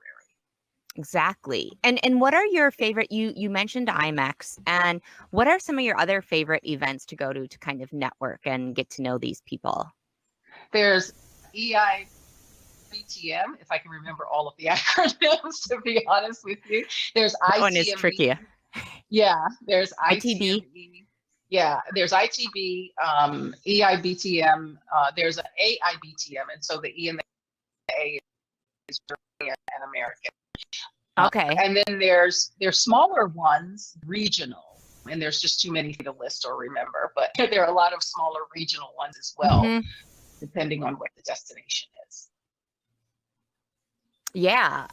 We'll make sure to link to those in the show notes if people just want to see a list of the things that Javon just mentioned. And also to mention that we do have our events calendar at hostagencyreviews.com/events. So right now, I think there's about 35 plus events on there that you can take a peek at. So if you have events that you would like to list, the listings are all free. So please feel free to add those. Or if you want to see what events are out there, make sure to swing on by. Don't forget there's ASTA, yep. and ASTA will have their local events and their regional events, and then they have their international events as well. So you should be a member of ASTA. If you have a travel company, you should be a member of ASTA. I love that plug. And the whole HAR team is actually going to be in Chicago in a few weeks for ASTA's global convention. So hopefully we will see some of you there. Yeah. Let's see. So let's move into our next segment where I want to talk with you about radio, because it's an area that I don't know anything / a lot about. And between you and Jean's background and things, you're like bona fide experts in my book. So the first question that I have is for any tips. Like, I know you did like a broadcasting incubator in the very beginning, but it could be from anywhere, just your experience. So what are some tips for us non-radio people that can we use on our podcast or just our radio game that can, well, actually, you know what I'm looking for, Javon, here is how do I sound like you? With some tips. Well, one thing is record I'm not going to beat yourself. around the bush. Yeah, no, it's fine. It's fine. But record yourself and then critique yourself. And one thing that I did, of course, going to the incubator, they had us doing commercials, they had us doing voiceovers. And if you can change, I like changing my voice sometimes too. So if you kind of like playing around with that, even if you wanted to do something a little cartoonish, something animated, you can do that. But if you're not in that position where you're in a class, record some television commercials or radio commercials that you hear and try to really pick up on their tonations, their inflections, and their cadence. One thing I had to teach myself to do was to slow down. I can be a fast talker, especially if I'm excited, but if somebody's listening to you on radio, their attention span is already kind of short. So you want to make sure that they're understanding everything that you're saying. The second thing is then to practice it, kind of re-script those same commercials and try to read them yourself, but really listen to those inflections and those. That's the thing that you want to make sure that you're not monotone. So even if you're reading something, just kind of think of how you would naturally say it and then add some of those inflections. Like I just said, add some of those inflections. It may sound crazy if you're just talking to somebody generally, but on radio or just like what we're doing now, if somebody's listening to you, it's going to make you a little bit more interesting. And then those little things make them perk up a little bit more. And then what I always do is I speak from my chest. One thing I noticed in listening to myself is that sometimes I had a tendency to become nasally. So I started speaking and recording myself, but I started noticing how it felt here when I had heard the voice I really liked. So I can really feel that difference here versus having it, in here. So speaking from your chest. I also want to let you know that I went to School of the Arts in Washington, D.C. for high school and trained vocally. So oh, you've got a lot going on there then. So I'm not feeling quite as bad. And singing, one of the exercises that we would do is speak our way through a song. So I've always been I had a lot of training with speaking, with singing, and so forth.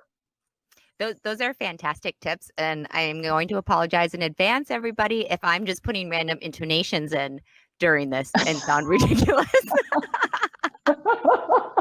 That'll be fun. I hear the difference already. You're my mentor.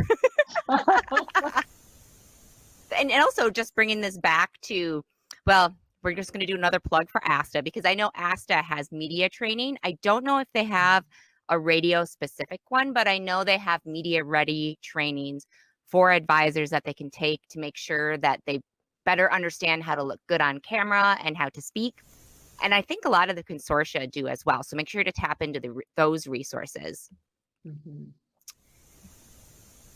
Let's see. So let's talk about the side of Advantage International that works with radio stations with the come along trips and kind of the promotions, because this seems like a great way to gain exposure for your agency and get a lot of travelers. So how big are these trips? What are the normal sizes?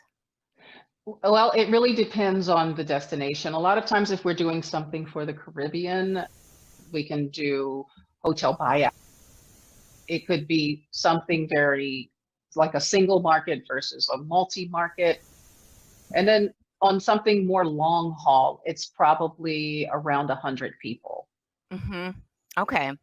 And it's not just like, what I think is neat is you're not just doing these come along and promotional group trips with the radio stations. You also have had your own radio show for the past 10 years. That's the Traveling Culturati. And I fell in love. I listened to a few of them and I just fell in love with it because of the detail that you go into it when it comes to the destinations or the food or the history or the culture there. And it's not cookie cutter information. It's really fun factoids. And that's what I think helps travel agents really sell an itinerary and get people excited, are these little tidbits of information that's like insider information they can look when they go there. So tell me about Traveling Culturati and what your goal is when it comes to researching those cool factoids and throwing them out during the show, because it's clearly something you're really passionate about. Well, that's where I started. What is my own passion? So if you're considering doing a radio show or a podcast, and like you said, it's not cookie cutter, because let's face it, the travel industry is a huge industry. And not only is it a huge industry, but there's a lot of information out there. So you don't want to give the same information that everybody else gives. So what are you passionate about? What is your unique niche or your unique gift? And so for me, it was my curiosity with culture.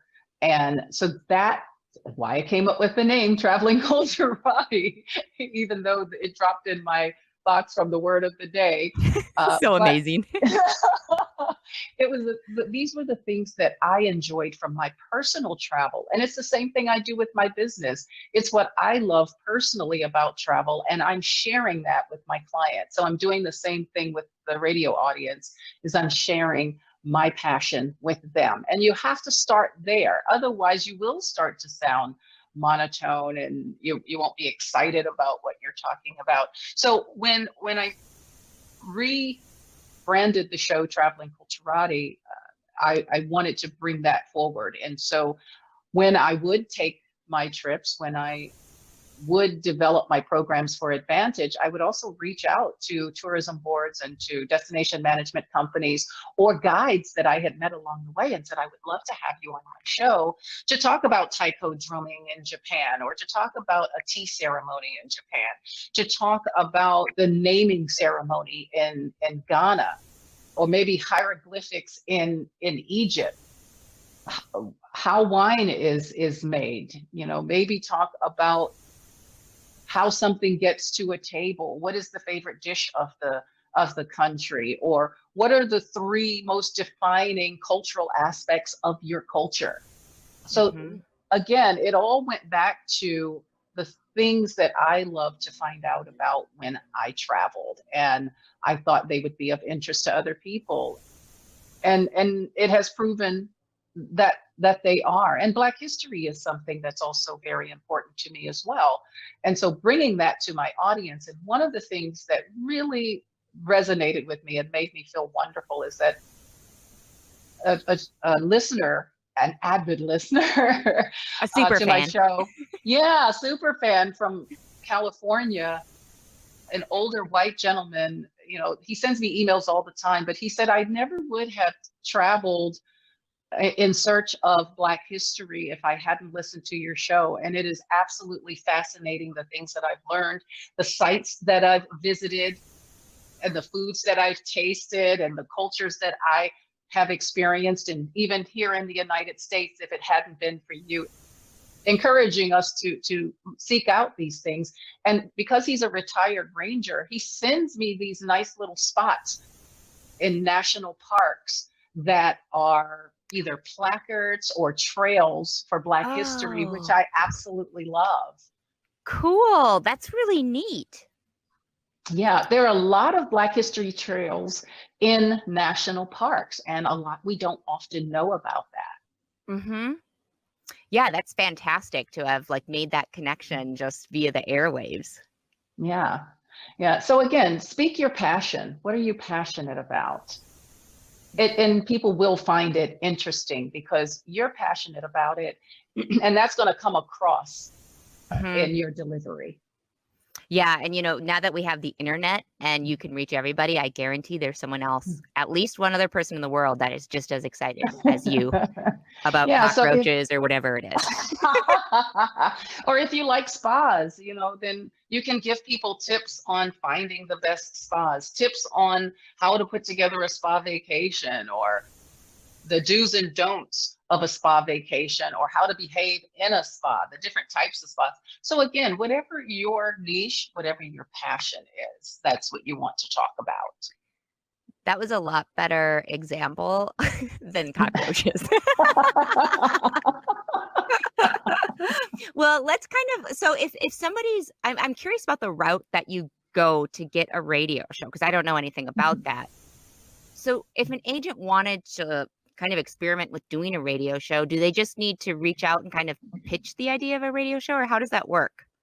Well, certainly you would have to do that. But what's so much easier now that wasn't for me many years ago is the podcast. Mhm. Everyone can get a podcast, and that is a radio show. It's not your traditional, but it's a podcast. It is a radio show. It's you talking about it. You can do just audio or you can do audio visual. But if you're going to a radio station or network, you really have to utilize your connections, and you have to be prepared. If you're going to broker your time, that's something that you want to know about. So that means that you're paying for your airtime.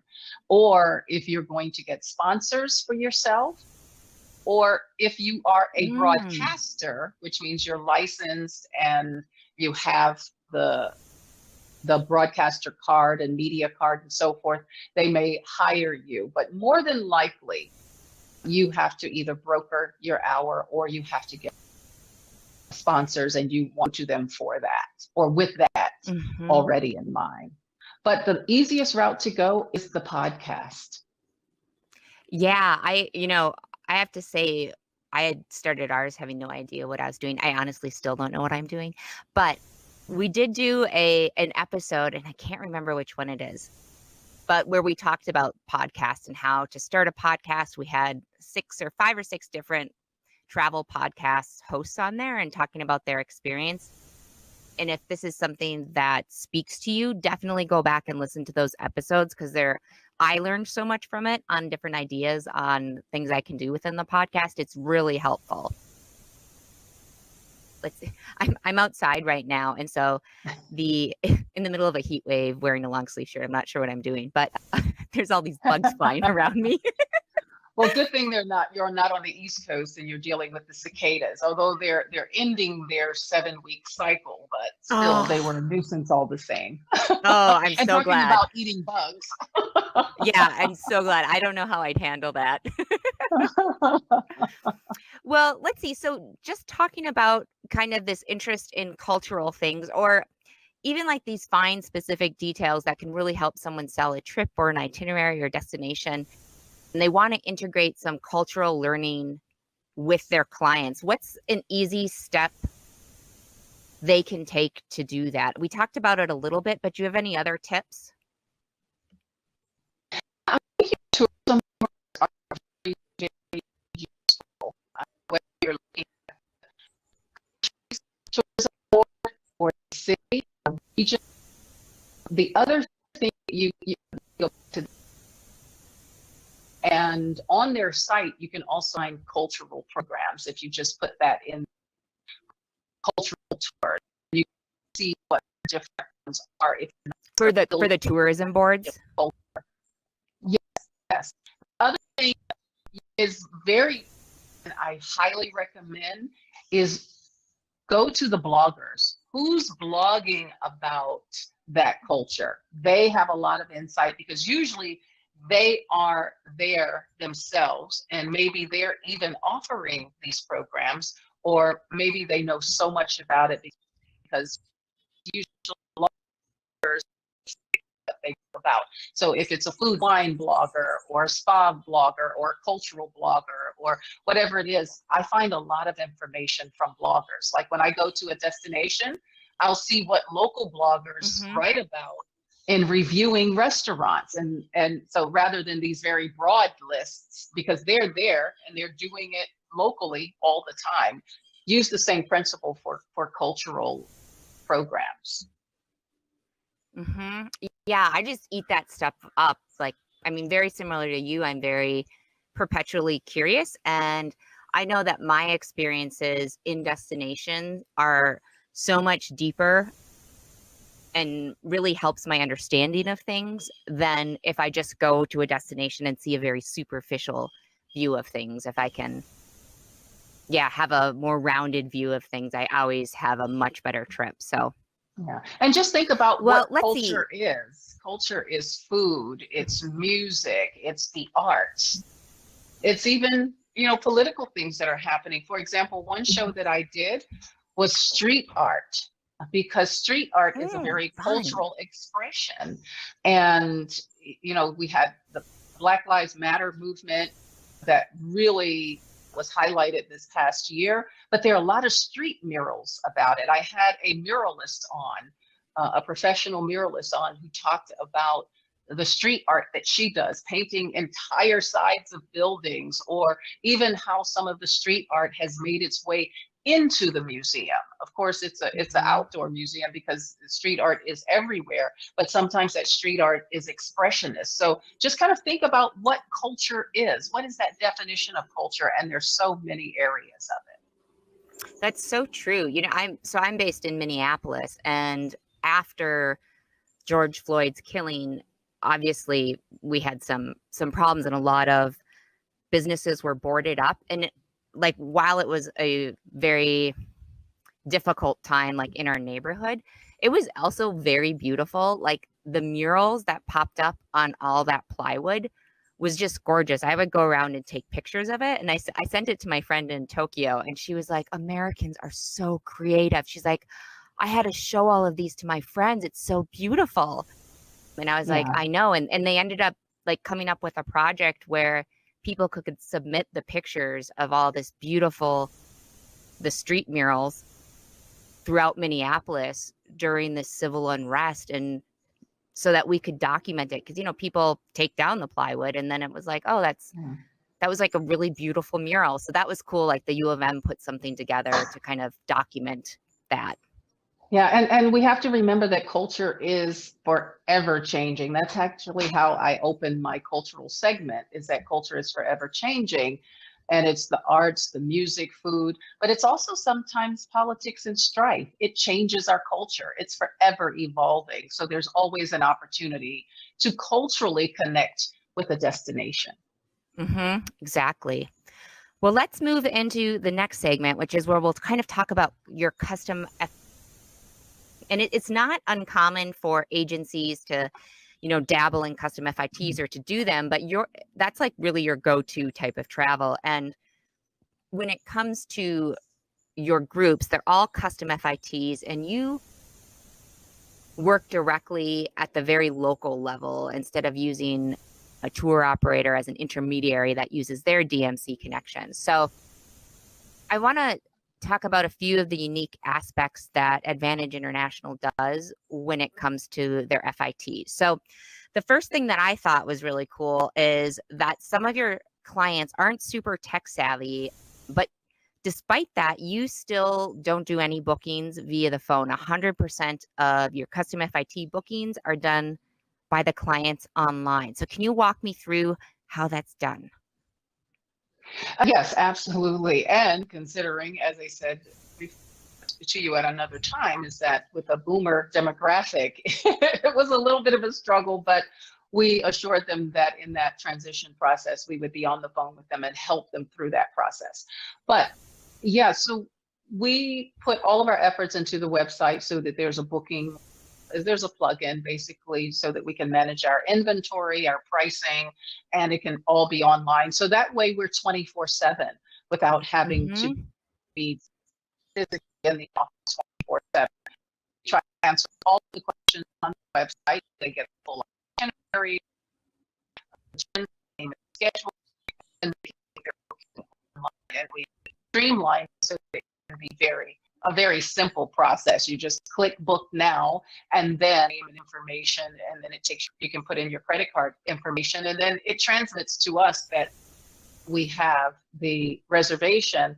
And we've also designed a traveler information form. So once someone is reserved on or registered on one of our programs, they can then go online and fill out the traveler information form that we can download into an Excel. So it makes it all so easy to manage everything so that we can eliminate as many human hands as possible. That's where a lot of mistakes come in. The more human hands it has to touch.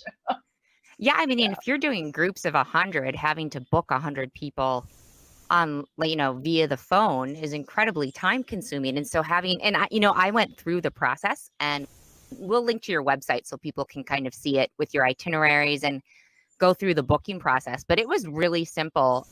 I was I was kind of surprised. I was like, oh, this is really, really nice. And I think when it was going through like the checkout, it said powered by, is it like Checkfront? Do you remember the name of it by chance? Yes, Checkfront Okay. is Checkfront is the online booking program that we use. Okay. And again, it allows us to have the inventory. There are a ton out there.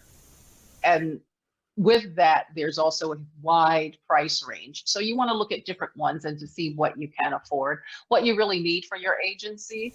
But understand that it's going to give you the tools so that it'll make things much more efficient, save you time, because before we did all of this, we were manually processing invoices and payments and mailers.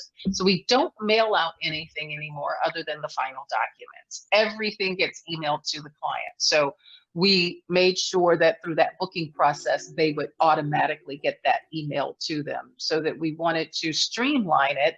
The clients got the information a lot faster.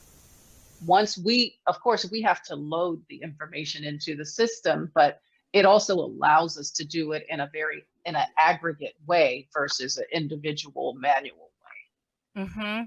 And the payment processing too is automatic, correct? Yes, it is. So we do have a merchant service, and that too is plugged into the booking process. Mm-hmm. And then that gets processed, and it happens seamlessly, and it gets automatically deposited into our account. Oh, so nice. Everything is so nice. real time. Everything is real time. That is just so nice, because I'm just imagining all the work behind like having to do a group of 100, and again, like you said, the errors that could be happening, and to be having that work done for you, and you just put the work in up front where you load it into the system, and then it's taken care of for you, allows you to have time to do like things that make the group more special. And let's see. So one of the things too during the checkout is I think it's called like let me look it up. It's like the single option. Like if there's any single rooms available, people can call check it single willing to share. Yeah. Yeah. Single willing to share. So tell me more about that. Like how many people take advantage of that? Well, mostly women take advantage of it. Not so many of the gentlemen will take advantage of it. But I would say of our double occupancy rooms, about 10 to 20%. So the single willing to share gives the group or the individual members an opportunity to share a room with someone else so that they can avoid paying the single supplement. I know it's single supplements like this thing, explaining it to everyone. Yeah. But they understand you're not sharing the cost of your accommodation. So that's why there's a single supplement, so that we can price it per person based on double occupancy and then single occupancy. So yeah, the single willing to share, when they make a reservation with us, they sign up as a single willing to share. And then that way their reservation is flagged, so that anybody else signing up for a single willing to share, we put them in contact with each other. We don't automatically pair people up. We encourage them to communicate with each other. And if they're living in the same city, maybe meet and have coffee to determine, yes, I want to live with this person for 10 days. Or definitely vacation. Not. Definitely not. Or definitely not. And I can tell you that in my 23 years of I've had most issues. That's not bad. No, yeah, like having one issue is amazing, because that's the thing I would worry about, and I would imagine other advisors would worry about if they implemented a program like this. But I think, like you said, it just comes down to having like the conversations and people seeing if they click or not. Right. And the decision is still ultimately theirs. And because they sign up as a single, they're already committed to going on the trip, and they're committed to pay the single rate in the event they don't get a roommate. And sometimes people say, you know what, I'm just going to go ahead and pay the single rate because it's already on my invoice. And after consideration, I just thought I'm on vacation. I want to have the room by myself. But some people say, I could buy a pair of shoes or shoes and a handbag for that difference in price. So Yeah, or put as a up down to payment them. on the next one. Exactly. So I think the success of it is because we leave it to them. They are always in control of that decision. Mm-hmm. Yeah. So the other thing that you do that I don't see that often is you include the air with your groups. So I guess two questions there. So why include the air with the group? Is that from feedback? And then who does the ticketing for you since you're a non-ticketing IATA? Yeah, I think initially starting out, why include the air was because it was a natural process for me Mm-hmm. that I worked for an airline consolidator. So in my thinking, the package should come with air.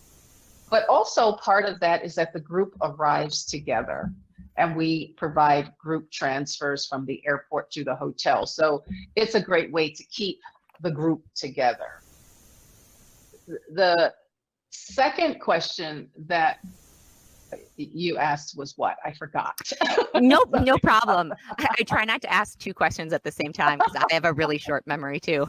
The other question was who does the ticketing since you're a non-ticket? Okay, so yes, as I said, with airlines, they have always had divisions that deal with groups, with incentive and corporate travel. So the airlines issue the ticket. Now, some airlines charge no the cost of the package, and some don't. I get a group contract with the airline, and that means you have to make group deposit. And that's the other part that my clients love about the air being included. In today's environment, if you're booking an airline ticket on your own, you have to purchase that ticket within right away, or the price is just going to keep changing. With group air, you lock in that price, and with a group deposit and the availability, of course, there are some terms and conditions you have to watch out for, some benchmarks on when to release space and to not have to forfeit your deposit. So there is some structure to that and some organization on your part. But the client also gets one package that includes the air, the hotel, the tours, the taxes, all of that. And they get to make payments on the entire package. They don't have to commit to that airline ticket independently. Mm-hmm. And pay for it all up front at once. No, it's just, yeah, like as I've gotten older, I appreciate having more things done for me. When I was in my 20s, I would be like, I'll do everything myself. Now I'm like, yeah, please do it. Because consider if you're a traveler and you're joining a group and you're doing your own air, you are not arriving with other people, then you have to navigate getting from the airport to the hotel. If you have a schedule change or anything like that, then you may miss something. So then get work out of extra work out of everything, and it keeps the group together. Yeah. Well, another fun aspect and kind of unique aspect of your group is, and I think this is ingenious, is that you have special perks for clients that have traveled with you multiple times. So tell us more about how that works and what your thought process is behind this like frequent traveler program. Yes, we call them Advantage Elite. And if they're signing up for one of the programs that we promote on Traveling Culturati, we call them the Culturati. And so if they've traveled with us 3 or more times, then there are extra premium items that they receive with their packaging, or we'll do a special event for them on one of the free days or nights that we have within the program. So yes, and if we get, because of the group, any room upgrades or things like that, we pass those on to our elite or the Culturati members. So if the hotel says, look, we're going to give you 5 upgrades, then we'll go through our list of travelers. So if we can't give it to all of the elite or Culturati, then we'll go through the list, and those who have traveled with us the most will get those perks. Sometimes we've paid extra and upgraded them to economy premium. or Mm-hmm. premium economy. So there are tons of different perks, and we do different ones to keep them excited about what are we going to get this time. Sometimes it's a special dinner, a cocktail reception, a cooking class, a premium item, or an upgrade on a flight or hotel room. Mm-hmm. And is the idea behind it just as a thank you to them, or is this, it also has a strong marketing component to it as well, I imagine? Absolutely, it does. So as you see, it's on our website, be Mm-hmm. part of the Advantage Elite. Also, when other group members see them with items that they didn't get, and they start to question it, or they hear, oh, you all went out to dinner, and it's like, yeah, well, that's what they do for those of us who have been traveling with them for a number of years. And oftentimes they come up and say, so how many trips do I need to do with you in order to get these perks? So yes, it's to thank the traveler, and I am very appreciative because some travelers have been with me for 20 plus years since the very beginning, and some of Yeah. them travel with me on 2 to 3 programs a year. Some travel once a year, some travel every other year. And I love to see when they come together and it's like, oh, hi, I saw you on the Brazil trip, or we went to the Australia trip together. I love seeing them interact that way. So it benefits them, and it's also a marketing tool. And I just get enjoyment out of their interactions about it too. Mm-hmm. I'm excited. I want to be one of the Advantage, elite, and I want a surprise every time and be like, what are they going to give us this time? Well, so when you have your trip, you've got the frequent travelers, but then every trip there's some new people. So I know one of the hardest things when you're putting together these groups can be building camaraderie. What type of things do you do to facilitate that group bonding, before, during, and after the trip? We do have online orientation, and Mm-hmm. that we either use GoToWebinar or we use Zoom, so that everyone gets a chance to meet each other. If I have a single market event and it's for a client, for example, they may host a orientation in person, and I'll go to that city, and it's a chance to bring everybody together. We also do group activities. So we always have a welcome dinner. We always have a farewell dinner. So I love to wow them in the beginning and wow them in the end. Yep. But one of the things we do for the group activity is we tell them in the beginning, we have a special prize for someone at our farewell dinner, anybody who can name everyone in the group. And believe it or not, there's usually some very competitive people. I believe And that my partner is. I'm amazed at how they could do it. But one thing we do when we first come together on the bus, we're at the airport, we're all loaded on the bus and we're ready to go. I always ask how many people have traveled with us before, and we get a raise of hands, and how many people are here for the very first time. And those people will raise their hands, and then I'll say to the frequent travelers, I want you to turn to someone who is traveling with us for the first time and let them know everything's going to be all right. And they all say it in unison, and it really is a good icebreaker. Mm-hmm. That's really smart. I love that. Do you do any games or anything for people to kind of mingle with icebreakers during your welcoming dinner? We do. So one of the ones that we've done, and Google is so fantastic these days, so you can Google group activities or icebreakers and they'll give you a whole list of them. But one that I do and I love is with our traveler information form. I have them provide me with some information. So I have some unique inside information about people. And so I'll do a questionnaire.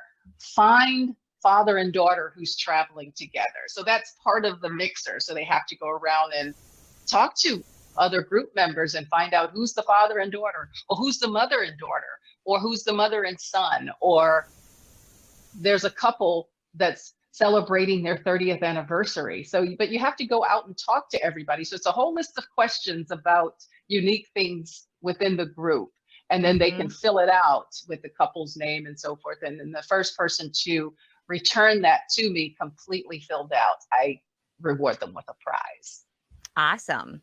Well, this has been just it's a great time to wrap things up, because it's been let's see, it's been like 60 minutes, just full of useful info. So let's move into the last segment. And I'm personally of the opinion that warm fuzzies have never been more needed for travel advisors after the long year and a half that we've all been going through. So I know that, being a travel advisor and in the travel industry can be really wearing. There's a lot of big and small challenges that we all face every day with the pandemic. So the idea behind this segment is to kind of let people step outside of that and get a bigger picture of what's going on and why we still love what we do, because it can be very difficult, especially during these trying times. So Javon, what's something that can bring a little bit of light into everyone's day and lift their spirits? What's your story? Well, I just think we all have to breathe. We all have to take everything with a grain of salt. I always say don't sweat the small stuff. And in the scheme of things, I'm grateful that my clients are still there. I connected with them through the pandemic when no one was traveling with travel webinar series. So always find a way to connect with your travelers, even if it's an email that says, checking in, how are you doing? These are trying times for everyone. And to receive the phone calls and the emails back from everyone was very, very rewarding. I just had one person call me the other day and said, I'm just checking in on you and Jean and Advantage. And I wanted to let you know that I'm okay. I've enjoyed receiving your emails and all of your tips and information to just keep me going and keeping me in the mind that I will be traveling again very soon. And that's very rewarding. That is, because sometimes it feels like you're pushing out content into a deep, dark hole when you don't hear back from anybody. And you're like, Javon's had 154 pages of blogs. And so we all It's know. like, hello, is anybody there? Is anybody there? Echo. Well, I don't know about all of you, but I am feeling a ton smarter than I did an hour ago. So Javon, thank you for sharing your invaluable expertise on everything that you've kind of gathered and thought of through the years with us today. It was really great. Thank you. Well, thank you so much for having me. It was such an honor and a pleasure. And anytime I get an opportunity to talk about what I do, I'm there. So thanks again for having me. You're such a fun guest, and it goes beyond your voice, I swear. Well, thank you everyone for tuning in and taking the time to listen to this episode today. That is all the chatter we have got for you today. Until next time, everybody. You can read a transcript, view the show notes, or go ahead and watch a video of today's episode by going to hostagencyreviews.com/TAC and clicking on episode 20. We'd love to hear your ideas on future guests. If you or someone you know would make a good guest, or if you have a topic you'd like covered on a future TAC episode, drop me a line at stephanie@hostagencyreviews.com. I am always looking for unique stories. Yahoo! Well, not only was that such a fun interview, but folks, we are officially wrapping up Host Week, which should, I guess, not be a Yahoo. I'm very excited about it because it is quite time consuming. But, I'm also sad because we won't see you until Host Week 2023 next year. So mark your calendars for the last week in January, and that's January 22nd through the 28th for Host Week 2023. And we also set it up so you can register now by visiting HAR.news/HW2023. And again, if there's anyone that has attended Host Week and they want to get involved next year, and this can be anyone in the travel industry, whether you're an advisor or a speaker or a consortia, a supplier, if you have ideas for content, we definitely want to hear it. But, on behalf of, we do need to wrap things up eventually, which is kind of tearing my eye. But on behalf of the entire HAR team, that's myself, Mary, April, and Maureen, our 6 dogs and 3 cats, many of whom have made an appearance either visually or audioly. We are so appreciative that you have chosen to spend some time with us this week. So thank you. Have a wonderful rest of your Saturday. Drop us a line with any questions, and we will see you for Host Week 2023.